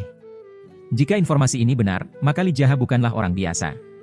Beberapa eksekutif yang hadir mulai berbicara, saling berebut menawarkan diri. Ketua, biarkan saya pergi ke sana. Saya akan mengurusnya tanpa kegagalan. Tidak, saya yang harus pergi. Saya akan membunuh pelayan itu dan mengambil kembali uang yang digelapkan. Suasana ruangan menjadi semakin riuh. Namun, sang ketua tidak segera memberikan jawaban. Sebaliknya, dia tampak berpikir keras, lalu matanya beralih pada seseorang yang sejak tadi hanya duduk diam menunduk tanpa sepatah kata pun. Eksekutif So. Orang yang dipanggil itu langsung mengangkat kepalanya. Dia adalah Shogun Pyeong, pemimpin Pavilion Gold Dragon. Seorang pria yang dikenal tenang, tapi sekaligus berbahaya. Gun Pyeong menjawab dengan nada hormat, "Ya, Tuan." Sang ketua menyandarkan tubuhnya ke kursi, lalu berkata dengan nada yang lebih dalam, "Aku dengar kau berlatih sangat keras akhir-akhir ini." Gun Pyeong menatap lurus ke arah pemimpinnya dan menjawab dengan tenang, "Saya selalu berlatih seperti biasanya, Tuan." Ketua klan menatap Gun Pyeong dengan tajam sebelum bertanya, "Aku tahu kemampuan bertarungmu jauh melampaui pemimpin Pavilion Gold Mountain. Jika kau melawannya, berapa banyak serangan yang kau butuhkan untuk mengalahkannya?" Gun Pyeong terdiam sejenak, berpikir sambil menggenggam tangannya di belakang punggung. Dalam hatinya, ia bergumam, pemimpin Pavilion Gold Mountain dan aku memang memiliki jabatan yang sama, tetapi dalam seni bela diri, dia jauh di bawahku. Aku bisa mengalahkannya dalam sekejap, dalam waktu yang dibutuhkan untuk meneguk secangkir teh. Tapi aku tidak perlu mengatakan itu secara langsung. Akhirnya, ia menjawab dengan tenang, "Saya tidak bisa memastikan. Saya belum pernah melawannya sebelumnya, tetapi saya yakin bisa mengalahkannya." Ketua klan menyeringai tipis. "Oh, begitu? Baiklah, aku akan menyerahkan masalah ini padamu. Anggap saja sebagai ujian kemampuanmu." Gun Pyeong menatapnya, sedikit curiga. Dalam hatinya, ia bertanya-tanya, dia ingin aku melawan seseorang yang dengan mudah membunuh pemimpin Pavilion Gold Mountain? Apa tujuannya? Namun, ia hanya mengangguk dan berkata, "Baik, saya mengerti." Ketua klan menambahkan perintahnya. "Tidak perlu membawa bawahan hanya untuk membunuh seorang pelayan. Pergilah sendiri." Gun Pyeong merasa ada yang tidak beres. Dia menyuruhku pergi sendiri? Ia menahan napas. Namun, sebelum bisa berkata apa-apa, ketua klan menambahkan dengan nada dingin, "Jika kau gagal, kau harus bunuh diri." Mata Gun Pyeong membelalak sesaat sebelum kembali menguasai ekspresinya. Dalam hatinya, ia mendidih. Dia ingin aku mati? Namun, ia hanya mengepalkan tangan dan menjawab dengan suara tenang, "Baik. Jika saya kalah, saya akan segera bunuh diri. Saya akan melaksanakan perintah Anda, Tuan." Namun, di balik kata-kata itu, kemarahan membara dalam dirinya. Jadi, sekarang dia membuangku begitu saja saat aku sudah tak lagi dibutuhkan? Beberapa saat kemudian, di sebuah kedai di prefektur Ilyang, Jaha masuk ke tempat makan milik Deoksu. Aroma mie dan kaldu memenuhi udara. Di dalam, seorang pelanggan sudah lebih dulu duduk, bersiap menikmati semangkuk mie panas dengan lahap. Deoksu, yang sedang sibuk menghidangkan mie, menoleh ke belakang dan tersenyum saat melihat Jaha. "Sudah lama kau tak kesini. Mau pesan apa kali ini?" Jaha duduk di salah satu kursi kayu dan menjawab, "Hari ini aku pesan mie pedas. Jangan buatkan aku sup nasi seperti biasa." Deoksu mengangguk. "Mie pedas ya? Baiklah." Sementara itu, pelanggan lain yang duduk di depan Jaha masih terus menyeruput mie tanpa mengucapkan sepatah kata pun. Gerakannya tenang, tetapi ada sesuatu dalam caranya makan yang terasa berbeda. Seolah-olah ia benar-benar menikmati setiap gigitan, bukan hanya sekedar mengisi perut. Jaha melirik pria itu. Dalam hatinya, ia bergumam, "Siapa dia? Aku belum pernah melihatnya di prefektur Il yang sebelumnya. Tapi dari caranya membawa diri, dia jelas bukan orang biasa." Pandangan Jaha turun ke pedang yang terselip di pinggang pria itu. Itu adalah sebuah katana yang sangat tajam. Matanya menyipit. Pedang hitam berumur 300 tahun. Senyum kecil terukir di wajahnya. Jadi ini dia. Pedang itu diberi julukan karena usianya yang panjang. Dan orang ini, dia akan menjadi tokoh penting di faksi hitam suatu hari nanti. Jaha menghela napas kecil, masih memperhatikannya. Lucu sekali, melihat orang penting seperti dia duduk tenang, menikmati semangkuk mie di kedai kecil seperti ini. Gun Pyeong meletakkan sumpitnya ke mangkuk lalu menatap pemilik kedai. "Hei pemilik kedai." Deoksu yang sedang mengelap meja menoleh. "Ya. Ada yang bisa saya bantu?" Gun Pyeong menyandarkan punggungnya ke kursi, matanya menyipit. "Aku dengar ada seseorang bernama Li Jaha yang tinggal di sekitar sini. Di mana aku bisa menemukannya?" Mendengar nama itu, Deoksu merasakan keringat dingin mengalir di tengkuknya. "Sial, orang ini mencari Jaha. Ia berusaha bersikap tenang dan menjawab, oh dia. Aku tidak yakin. Sudah lama aku tak melihatnya. Gun Peong menaikkan satu alis. Oh ya? Kenapa begitu? Ada masalah? Deoksu mengangkat bahu, berpura-pura acuh. Ya, dia memang selalu bikin masalah. Mungkin dia sudah lari ke suatu tempat yang jauh. Ia menyeka keringat di dahinya dan mencoba tersenyum. Kenapa kau mencarinya? Haruskah aku bantu bertanya ke orang-orang apa mereka melihatnya? Jaha yang sejak tadi memperhatikan hanya bisa bergumam dalam hati. Jawaban yang bagus. Seperti yang kuduga, ketua grup pedagang memang bisa diandalkan. Gun Peong terdiam sejenak, lalu menyeringai. Aku pernah dengar ada banyak orang gila di prefektur Ilyang. Sepertinya itu benar. Deoksu tertawa kecil, meski dalam hati merasa tidak nyaman. Apa maksudmu? Tiba-tiba, ekspresi Gun Peong berubah. Urat di pelipisnya menegang, dan suaranya terdengar dingin. Aku tidak menduga kau akan berbohong padaku. Karena orang yang kucari saat ini sedang duduk santai di hadapanku. Jaha, yang sejak tadi menikmati suasana tanpa berkata apapun, hanya melirik sekilas tanpa mengubah ekspresinya. Sementara itu, wajah Deoksu langsung pucat. Ia menelan ludah dan bergumam dalam hati, sial. Aku mengacau. Sekarang aku benar-benar habis. Gun Peong kembali menatap Jaha. Dengan suara tegas, ia berkata, hei pelayan. Kau tahu siapa aku?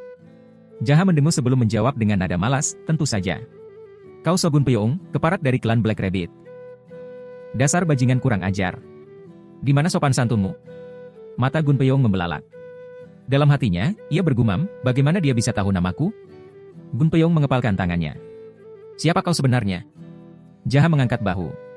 Kau baru saja menyebut namaku, dan sekarang kau bertanya siapa aku? Omong kosong apa yang sedang kau bicarakan ini?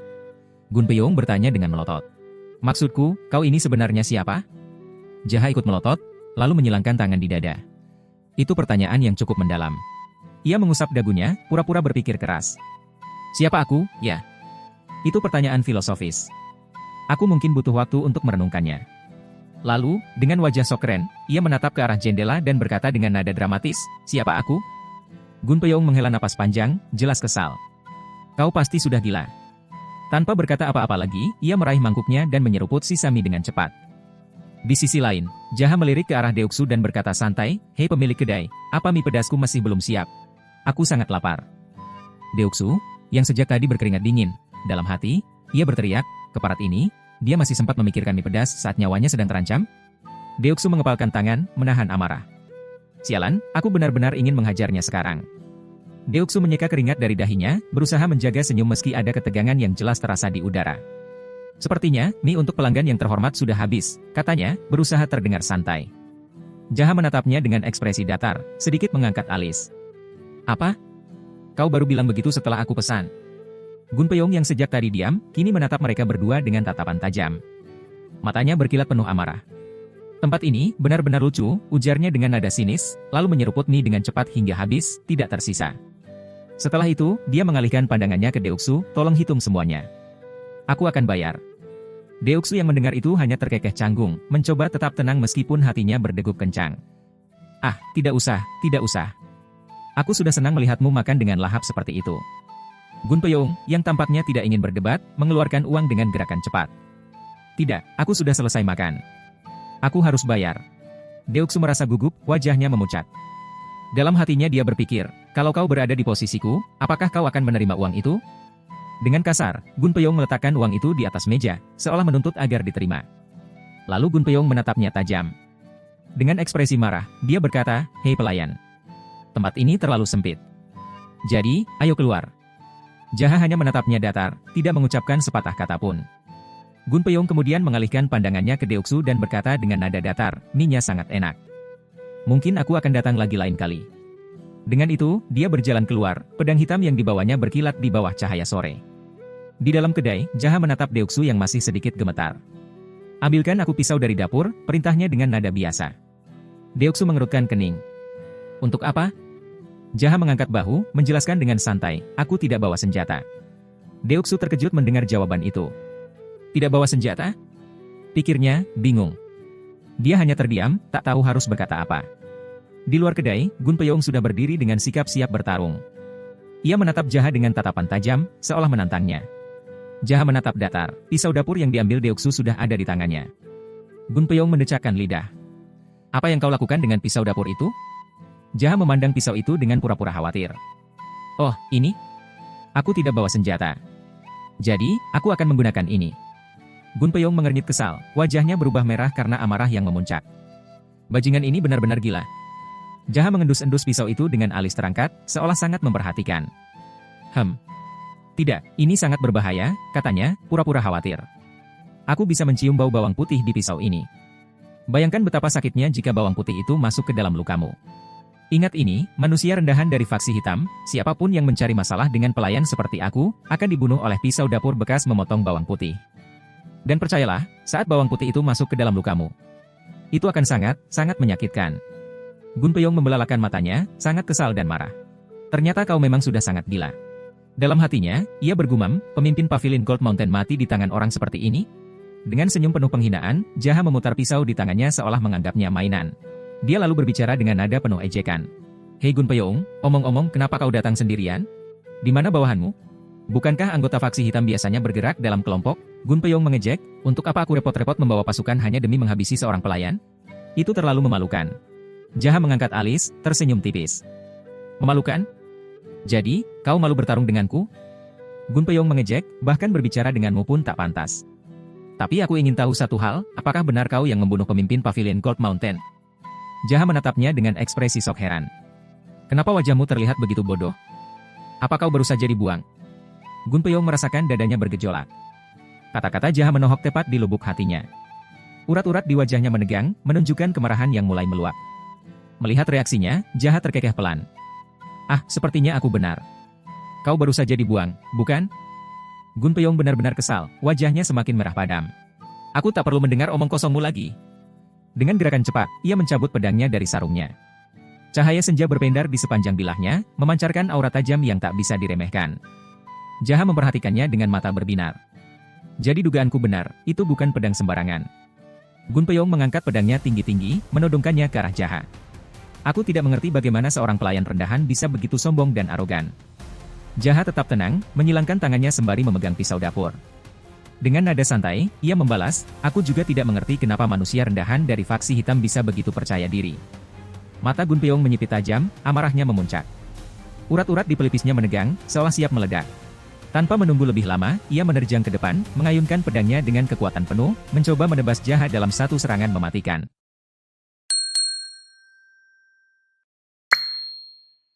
Gunpei mengayunkan pedangnya dengan sekuat tenaga, mencoba menebas Jaha. Namun, dengan gerakan ringan, Jaha hanya melangkah mundur, menghindari serangan itu dengan mudah. Dalam hati, Jaha bergumam, katana milik Gunpei memang tajam. Jika aku menangkisnya langsung dengan pisau dapur, pisaunya pasti akan hancur. Sementara itu, Gunpei terus menyerang, namun semua tebasannya hanya mengenai udara. Jaha bahkan menyembunyikan kedua tangannya di belakang punggung, seolah menunjukkan betapa mudahnya ia menghindari serangan itu. Hal ini membuat Gunpei semakin marah, urat-uratnya menegang, giginya bergemeletup dalam frustasi. Jaha kembali berpikir, namun, meningkatkan ketajaman pisau dapur dengan energi ki bukanlah pilihan yang efisien. Dengan ekspresi datar, ia menatap Gunpei yang semakin kehilangan kesabaran. Tak mau menyerah, Gunpei mengganti taktik. Ia menusukkan pedangnya berulang kali ke depan, berharap salah satu serangannya akan mengenainya. Namun, seperti sebelumnya, Jaha tetap menghindar dengan mudah, seolah tahu kemana pedang itu akan bergerak sebelum ditebaskan. Keputusasaan mulai menjalar di benak Gunpei. Dalam amarahnya, ia melompat ke depan, mencoba menyerang dari jarak yang lebih dekat. Tapi lagi-lagi, Jaha menghindar tanpa kesulitan. Gunpei menoleh dengan ekspresi kesal. Ia benar-benar merasa dipermainkan. Menggertakkan giginya, ia maju selangkah untuk menebas, namun Jaha hanya melangkah mundur. Gunpei terus melangkah maju, dan Jaha terus mundur. Ia mengayunkan pedangnya ke kiri, Jaha bergeser ke kanan. Ia menyerang ke bawah, Jaha melompat ke atas. Gunpei melihat peluang, Jaha kini berada di udara, tanpa ragu, ia mengarahkan serangan ke atas, matanya fokus, bersiap menusukkan pedang tepat ke tubuh lawannya. Sekilas, tampak seolah pedangnya telah menembus tubuh Jaha. Namun, kenyataan berkata lain. Serut! Mata Gunpei membelalak. Pedangnya sama sekali tidak menyentuh Jaha, bahkan kain yang dikenakannya pun tetap utuh. Jaha, dengan sengaja, menghindari serangan itu dengan gerakan yang begitu dramatis. Jaha bergumam dalam hati dengan santai, ya, kemampuannya lumayan tapi masih jauh dari cukup. Dengan tenang, Jaha mengulurkan tangannya, mencoba menyentuh bilah pedang milik Gunpei. Namun, seolah nalurinya berteriak bahaya, Gunpei langsung mundur tanpa berpikir dua kali. Dia tidak mau mengambil resiko, terlebih dia tahu Jaha pasti sedang merencanakan sesuatu. Jaha sedikit terkejut melihat respon cepat Gun Peyoung. Dalam hati, ia kembali bergumam, oh, apakah akhirnya dia menyadari bahwa menyerang secara ceroboh karena amarah tidak akan efektif melawanku? Gun Peyoung akhirnya angkat bicara. Dengan mata melotot dan penuh kekesalan, ia bertanya, siapa sebenarnya kau?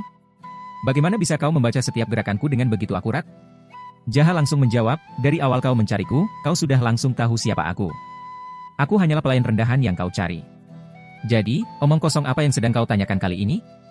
Gun Peyoung berteriak kesal, urusai no, bukan itu yang kutanyakan. Apakah kau adalah salah satu dari 12 Heavenly Generals? Sama seperti ketua klan. Jaha menatapnya dengan tatapan datar, lalu menjawab dengan nada kesal, apa kau goblok atau tolol? Kau menyuruhku diam setelah bertanya siapa aku? Semua gerakanmu berantakan dan mudah ditebak, jadi terlihat jelas olehku. Lalu, aku harus bagaimana? Diam saja. Gun Peyoung terkejut.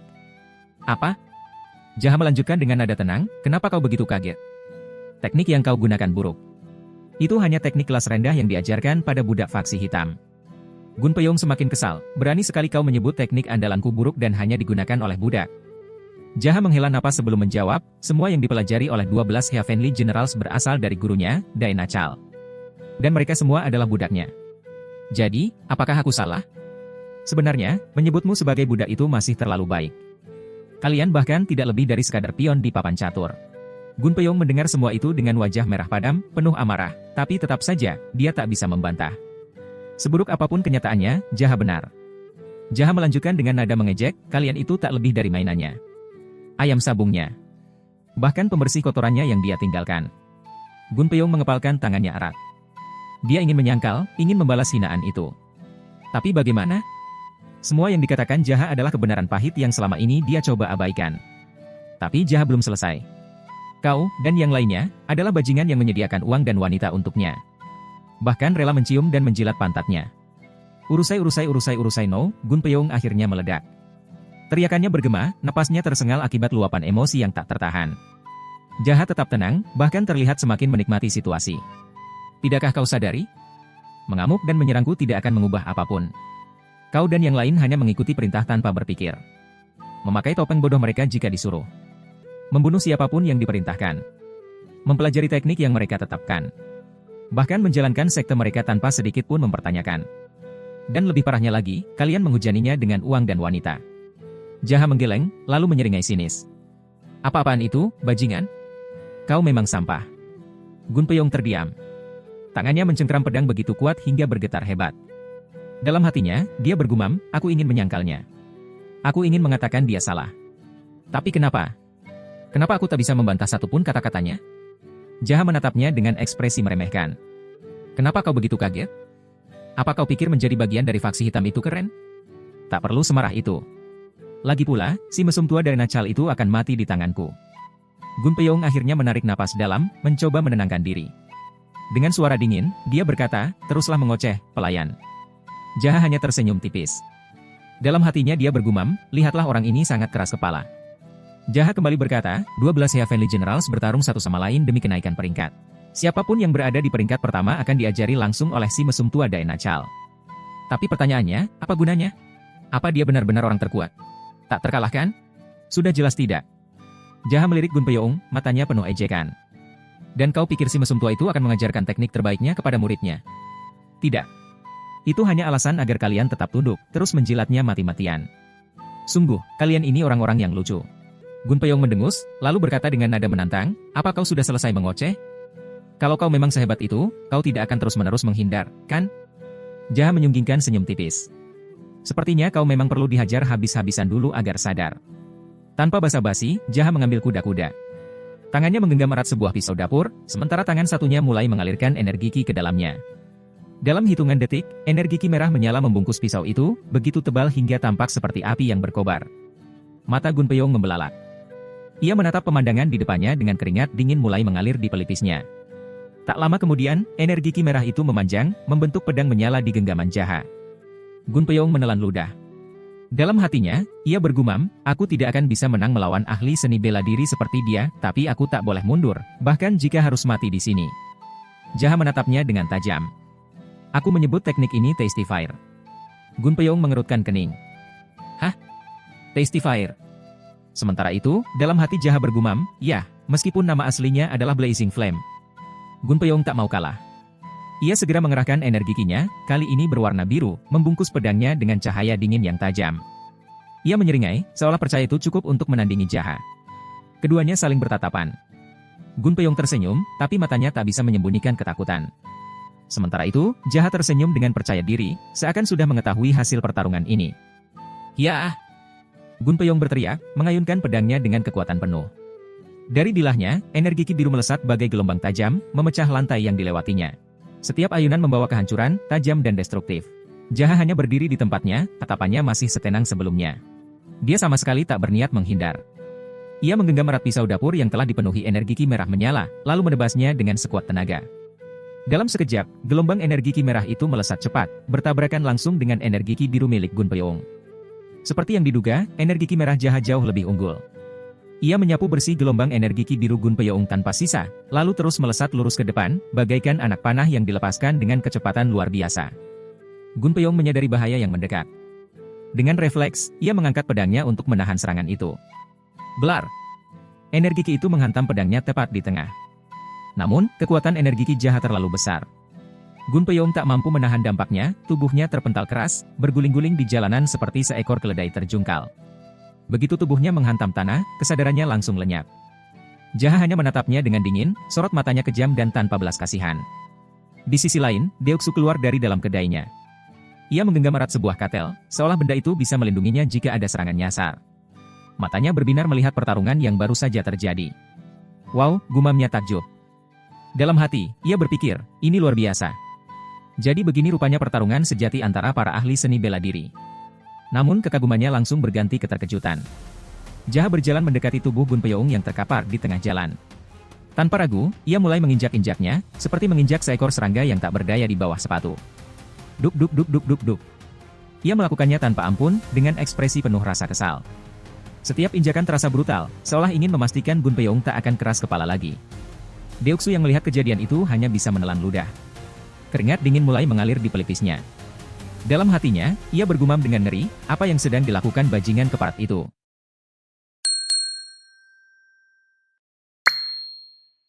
Setelah dihajar habis-habisan, tubuh Gunpyeong yang babak belur diseret ke dalam rumah bordil Plum Blossom. Ia dibaringkan begitu saja di atas kasur, tak sadarkan diri. Jaha berdiri di sisi kasur, menatapnya datar. Di sampingnya, Sung Tae menghela napas pelan, ikut memandangi Gunpyeong dengan ekspresi tak percaya. Kata Jaha dengan tenang, bangunkan dia. Baik, jawab Sung Tae sambil menggulung lengan bajunya, seperti bersiap untuk berkelahi.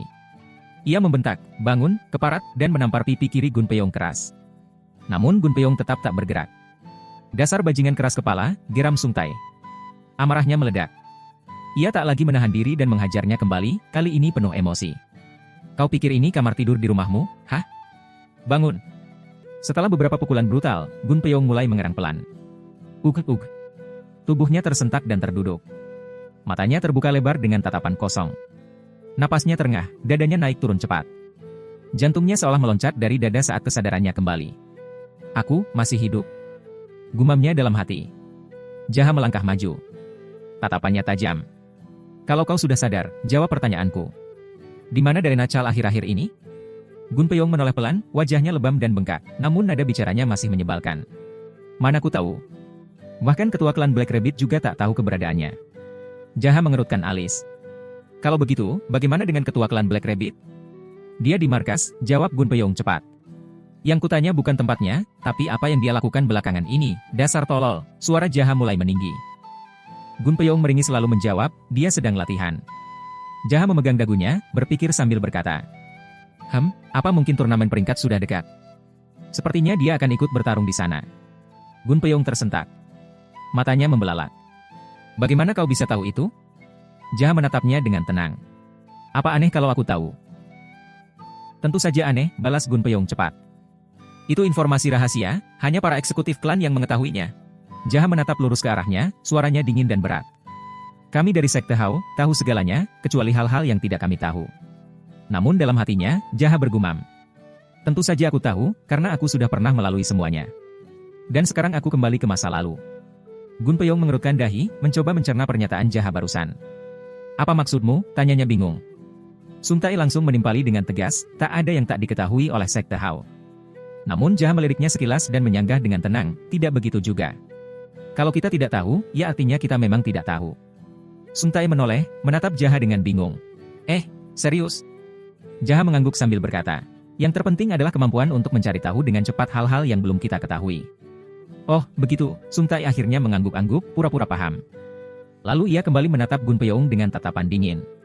Tapi ingat, Sekte Hao adalah organisasi intelijen paling hebat di dunia. Bahkan jika kau menyembunyikan rahasia di dasar bumi, kami tetap bisa menemukannya. Gun Peung menatap Jaha, kini dengan tatapan waspada. Seperti dugaanku, kau bukan orang biasa. Jadi kau ini, antek-antek dari ketua Sekte Hao, ya? Jaha menaikkan alis, keningnya berkerut. Antek-antek? Gun Peung mengangguk pelan. Kau kan dulunya cuma pelayan rendahan, jadi... Pelak. Ucapan Gun Peung belum sempat selesai ketika tamparan keras dari Sung Tae mendarat di pipinya. Kau bajingan tak tahu diri. Sung Tae meledak. Wajahnya memerah karena marah. Berani-beraninya kau menyebut ketua Sekte Hao kami, pelayan rendahan? Apa kau sudah gila, hah? Sung Tae tak menunggu izin atau aba-aba. Ia langsung menghajar Gun Peung tanpa ampun.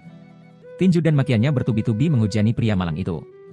Mati kau, brengsek, mulutmu bau bangkai, ketua kami bukan orang yang bisa kau hina sesuka hati. Sementara itu, Jaha hanya memperhatikan dari samping dengan ekspresi datar. Ini aneh, gumamnya dalam hati. Seharusnya Gun Peung tidak selemah ini.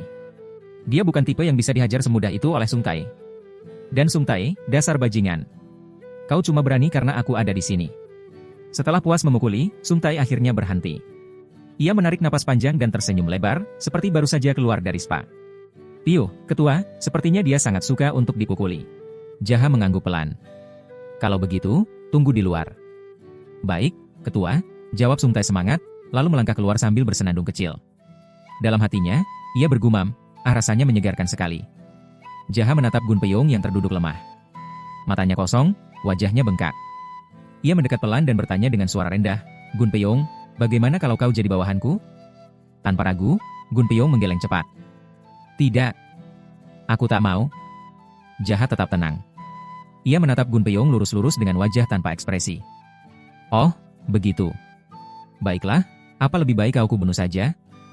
Wajah Gun Peung langsung memucat. Keringat dingin mulai mengalir di pelipisnya.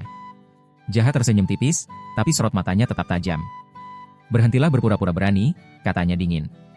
Jawab pertanyaanku dengan jujur dan hati-hati. Tapi kalau kau memang ingin mati, aku akan dengan senang hati mengabulkannya. Gun Peung menggertakkan gigi pelan. Dalam hatinya, ia bergumam, kalau aku bilang ingin mati, dia pasti langsung membunuhku tanpa ragu. Jaha kembali bertanya.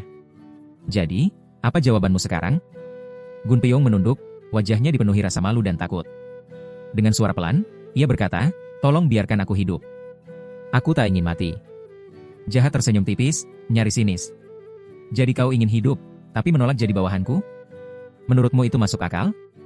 Gun Peung buru-buru menjelaskan, kalau kau membiarkanku hidup, aku bersumpah tidak akan pernah mengganggu Sekte Hao lagi. Aku bersumpah atas nama pedangku. Bahkan tidak hanya Sekte Hao, aku tidak akan menyentuh siapapun yang terhubung denganmu. Aku benar-benar bersumpah. Jaha menatapnya dalam diam. Dalam hatinya, ia merasa sedikit kecewa. Awalnya kupikir bisa menjadikannya bawahanku, gumamnya dalam hati. Tapi sepertinya sekarang belum saatnya. Tak masalah. Seperti kata Jenderal Zhuge Liang, bahkan batu yang keras bisa dipecah jika terus dipukul lebih dari 7 kali. Aku hanya perlu waktu. Tatapan Jaha yang masih tersenyum membuat bulu kuduk Gun Peung meremang. Ada sesuatu yang terasa tidak beres. Senyuman itu, terlalu tenang untuk situasi seperti ini. Namun tiba-tiba, Jaha berbicara dengan nada tegas. Kalau begitu, pergilah. Gun Peung menatapnya dengan bingung. Pergi? Kau mau mengirimku kemana? Jaha melotot kesal. Keluar dari sini, brengsek. Gun Peung ragu sejenak, lalu bertanya sekali lagi, apa kau benar-benar akan membiarkanku pergi begitu saja? Sebagai jawaban, Jaha hanya melambaikan tangan, mengusirnya seperti lalat. Ingat ini baik-baik, aku akan menerima tantanganmu kapanpun itu, jika kau merasa sudah lebih kuat. Tapi jika ku dengar kau membunuh pedagang, orang biasa, atau siapapun yang tak bersalah, aku akan datang mencarimu. Aku akan memburumu, membunuhmu, dan mencabik-cabik tubuhmu. Paham? Keringat dingin langsung mengalir deras di pelipis Gun Peung. Aku mengerti, katanya cepat. Ia lalu menunduk dalam-dalam memberi hormat. Terima kasih, karena membiarkanku hidup, meski aku kalah. Aku akan menepati sumpahku sampai mati. Tanpa berkata apa-apa lagi, ia membalikkan badan dan berjalan keluar. Pakaian robek dan wajah lebam menjadi saksi kekalahan memalukan itu. Di depan pintu rumah bordil Plum Blossom, Sung Tae berdiri dengan ekspresi kesal. Saat melihat Gun Peiyong pergi, ia mendengus tak puas, lalu menoleh ke arah Jaha. Kenapa kau membiarkannya pergi begitu saja? Kau seharusnya membunuhnya, ketua. Jaha berhenti sejenak dan menatapnya tajam.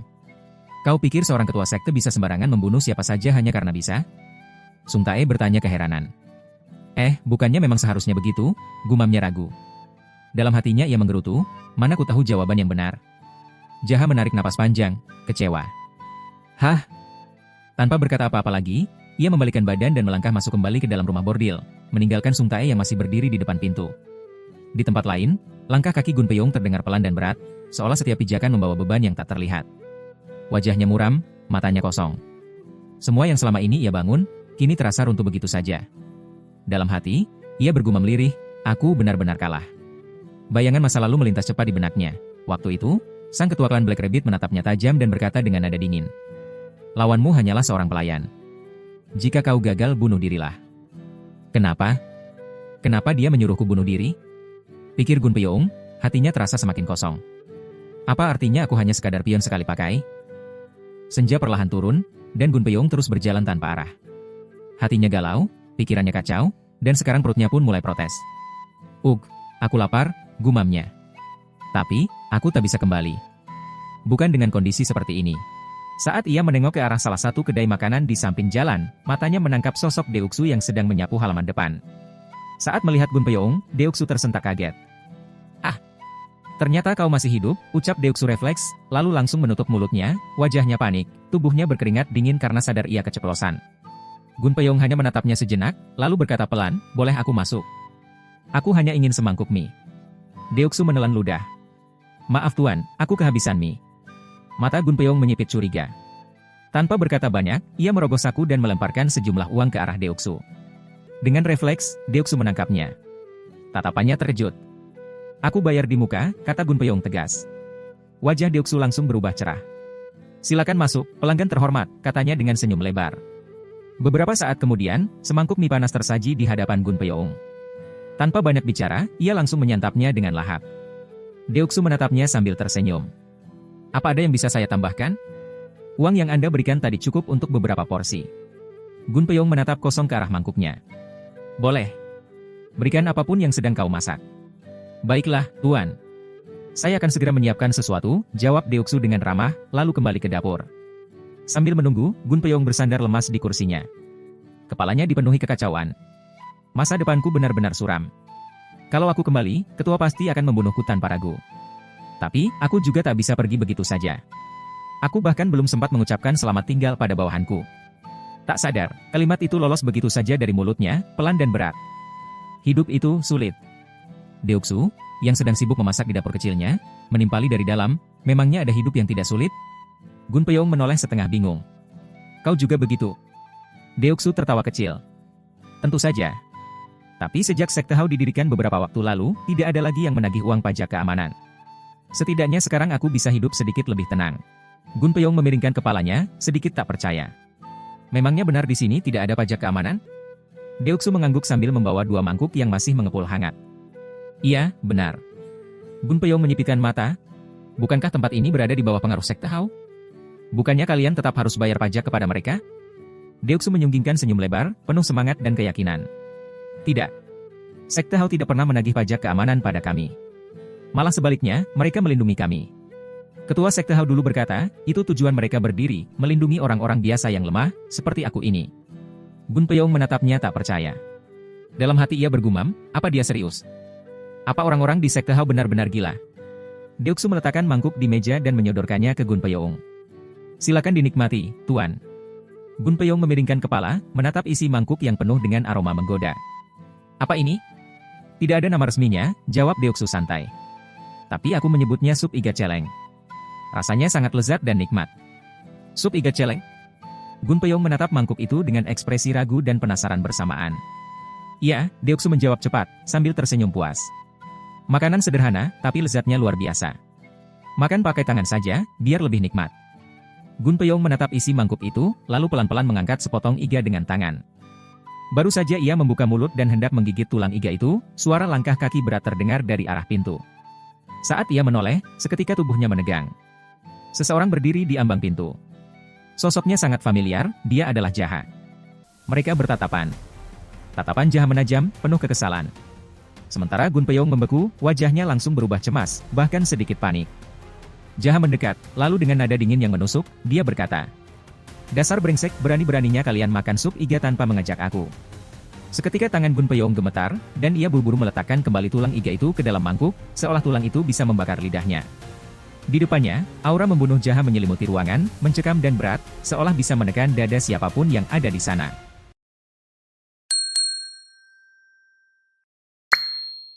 Beberapa saat kemudian, Gunpyeong, Deoksu, dan Jaha duduk bersama di satu meja. Sup iga celeng itu mengepul di hadapan mereka, dan tanpa banyak bicara, ketiganya menyantap hidangan itu dengan lahap. Di tengah keheningan yang sempat terasa canggung, Jaha akhirnya angkat bicara. "Kenapa kau malah datang ke sini dan makan sup iga celeng, setelah aku melepaskanmu dan membiarkanmu hidup?" Pertanyaan itu membuat Gunpyeong terdiam. Ia menoleh perlahan ke arah Jaha, keringat dingin mulai membasahi pelipisnya. Tak ada jawaban yang keluar dari mulutnya. Jaha menatapnya tajam. "Apa karena kau tidak punya tempat lain untuk pergi? Kurasa itu masuk akal. Kau sudah dibuang dari klan Black Rabbit, bukan?" Gunpyeong menunduk, wajahnya lesu. "Aku kesini karena ada hal-hal yang perlu kupikirkan." Jaha menyipitkan mata. "Jangan bilang ini tentang bawahanmu yang masih berada di klan Black Rabbit." Gunpyeong mengangkat kepalanya dan menjawab dengan mantap. "Ya, mereka sudah seperti saudara bagiku." Jaha menatapnya lama, lalu bergumam dalam hati. Setidaknya orang ini masih punya rasa hormat." Gunpyeong menarik napas dalam, lalu melanjutkan. "Kebanyakan orang di klan Black Rabbit sekarang adalah mereka yang dulu memilih menyerah saat Daina Chal membunuh pemimpin kami. Termasuk aku. Daina Chal menyingkirkan para eksekutif yang lama, lalu menggantinya dengan orang-orang yang tunduk padanya." Jaha menatap Gunpyeong dengan mata tajam, sedikit penasaran. "Lalu, bagaimana kau bisa tetap hidup sampai sekarang?" Gunpyeong menjawab singkat, nada suaranya datar. "Aku bukan eksekutif waktu itu." Jaha mengangguk pelan, lalu bergumam dalam hati. Kalau So Gunpyeong tidak kembali ke sana, besar kemungkinan orang-orang itu akan datang lagi. Atau lebih parah, ketua klan Black Rabbit sendiri yang akan turun tangan. Dan kalau itu terjadi, akan sangat merepotkan dan menjengkelkan. Ia mendongak, memanggil dengan nada datar. "Oi, Gunpyeong." Gunpyeong langsung menoleh, agak gugup. "Ya, ada apa?" Jaha duduk sambil berkata dengan yakin, menatap lurus ke depan. "Bawa aku ke markas klan Black Rabbit." Mata Gunpyeong membelalak, tubuhnya menegang seketika. Keringat dingin mulai mengalir di pelipisnya. "Apa yang barusan kau katakan? Kau tidak serius ingin melawan mereka sendirian, kan?" Jaha tidak bergeming, wajahnya dingin. "Aku sangat serius. Aku akan menyerang mereka sendirian." Gunpyeong menelan ludah. Dalam hati, ia membatin. Orang ini benar-benar sudah gila. Dia mau melawan klan Black Rabbit sendirian? Jaha melanjutkan, suaranya tenang namun tegas. "Kalau kau bersedia mengantarku, urus bawahanmu. Pastikan mereka tidak ikut mati.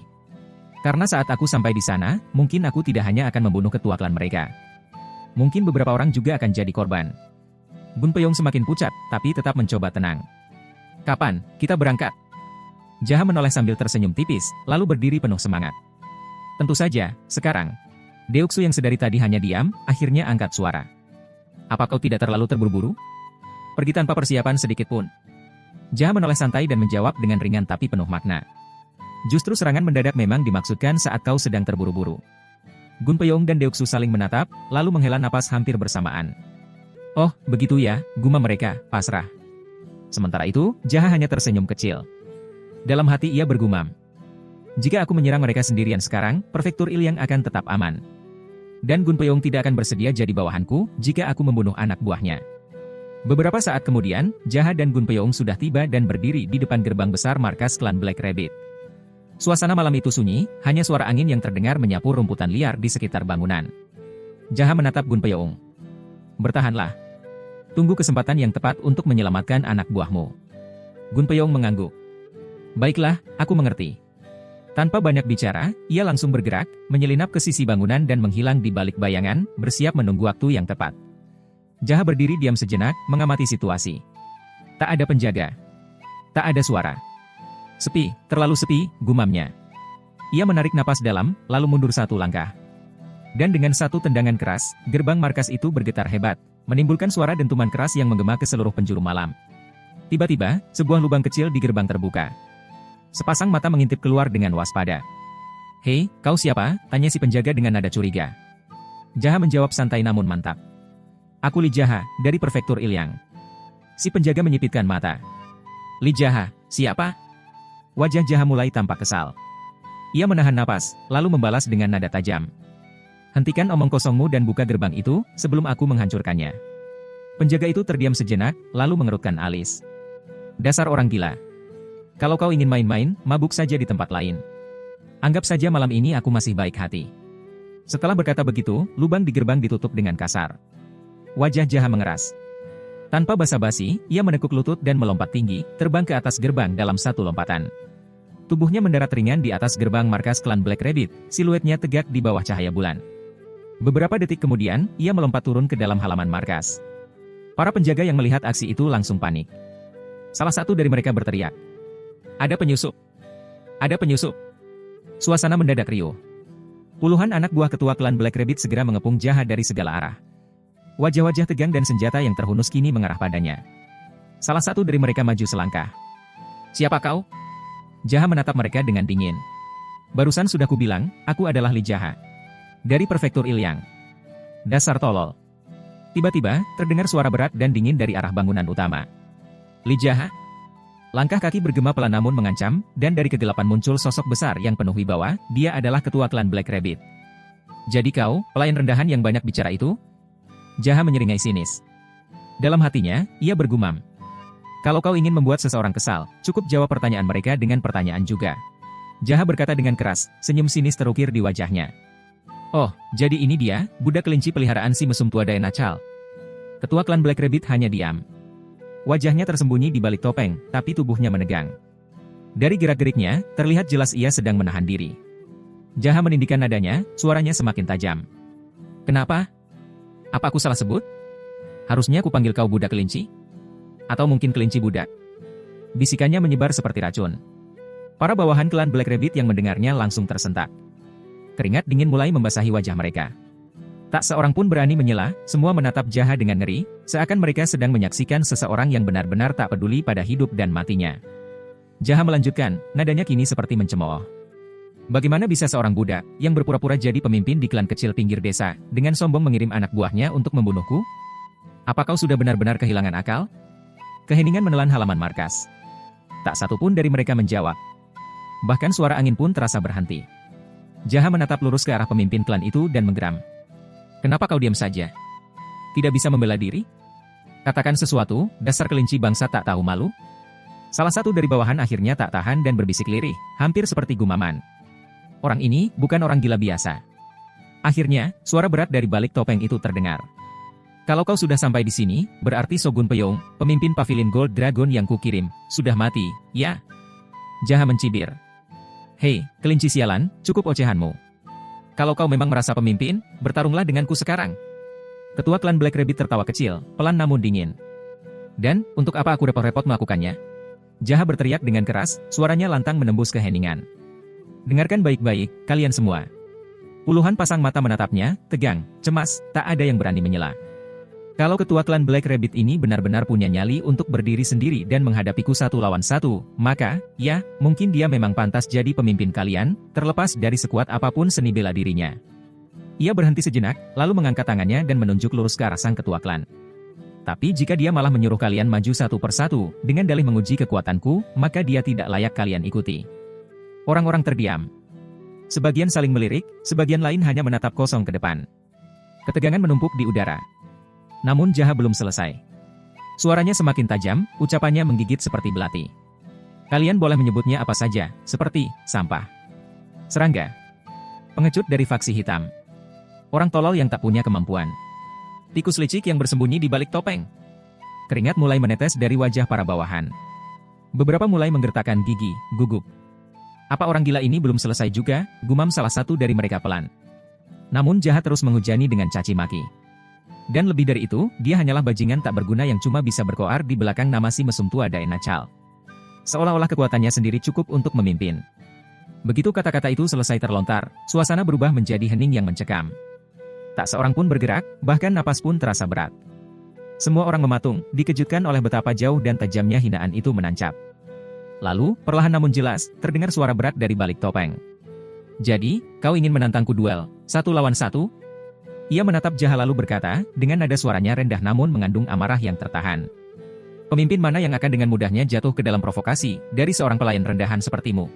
Tiba-tiba, suara lantang terdengar dari kejauhan. "Hei ketua klan Black Rabbit, apa kau akan menumbalkan anak buahmu kepada kematian lagi kali ini?"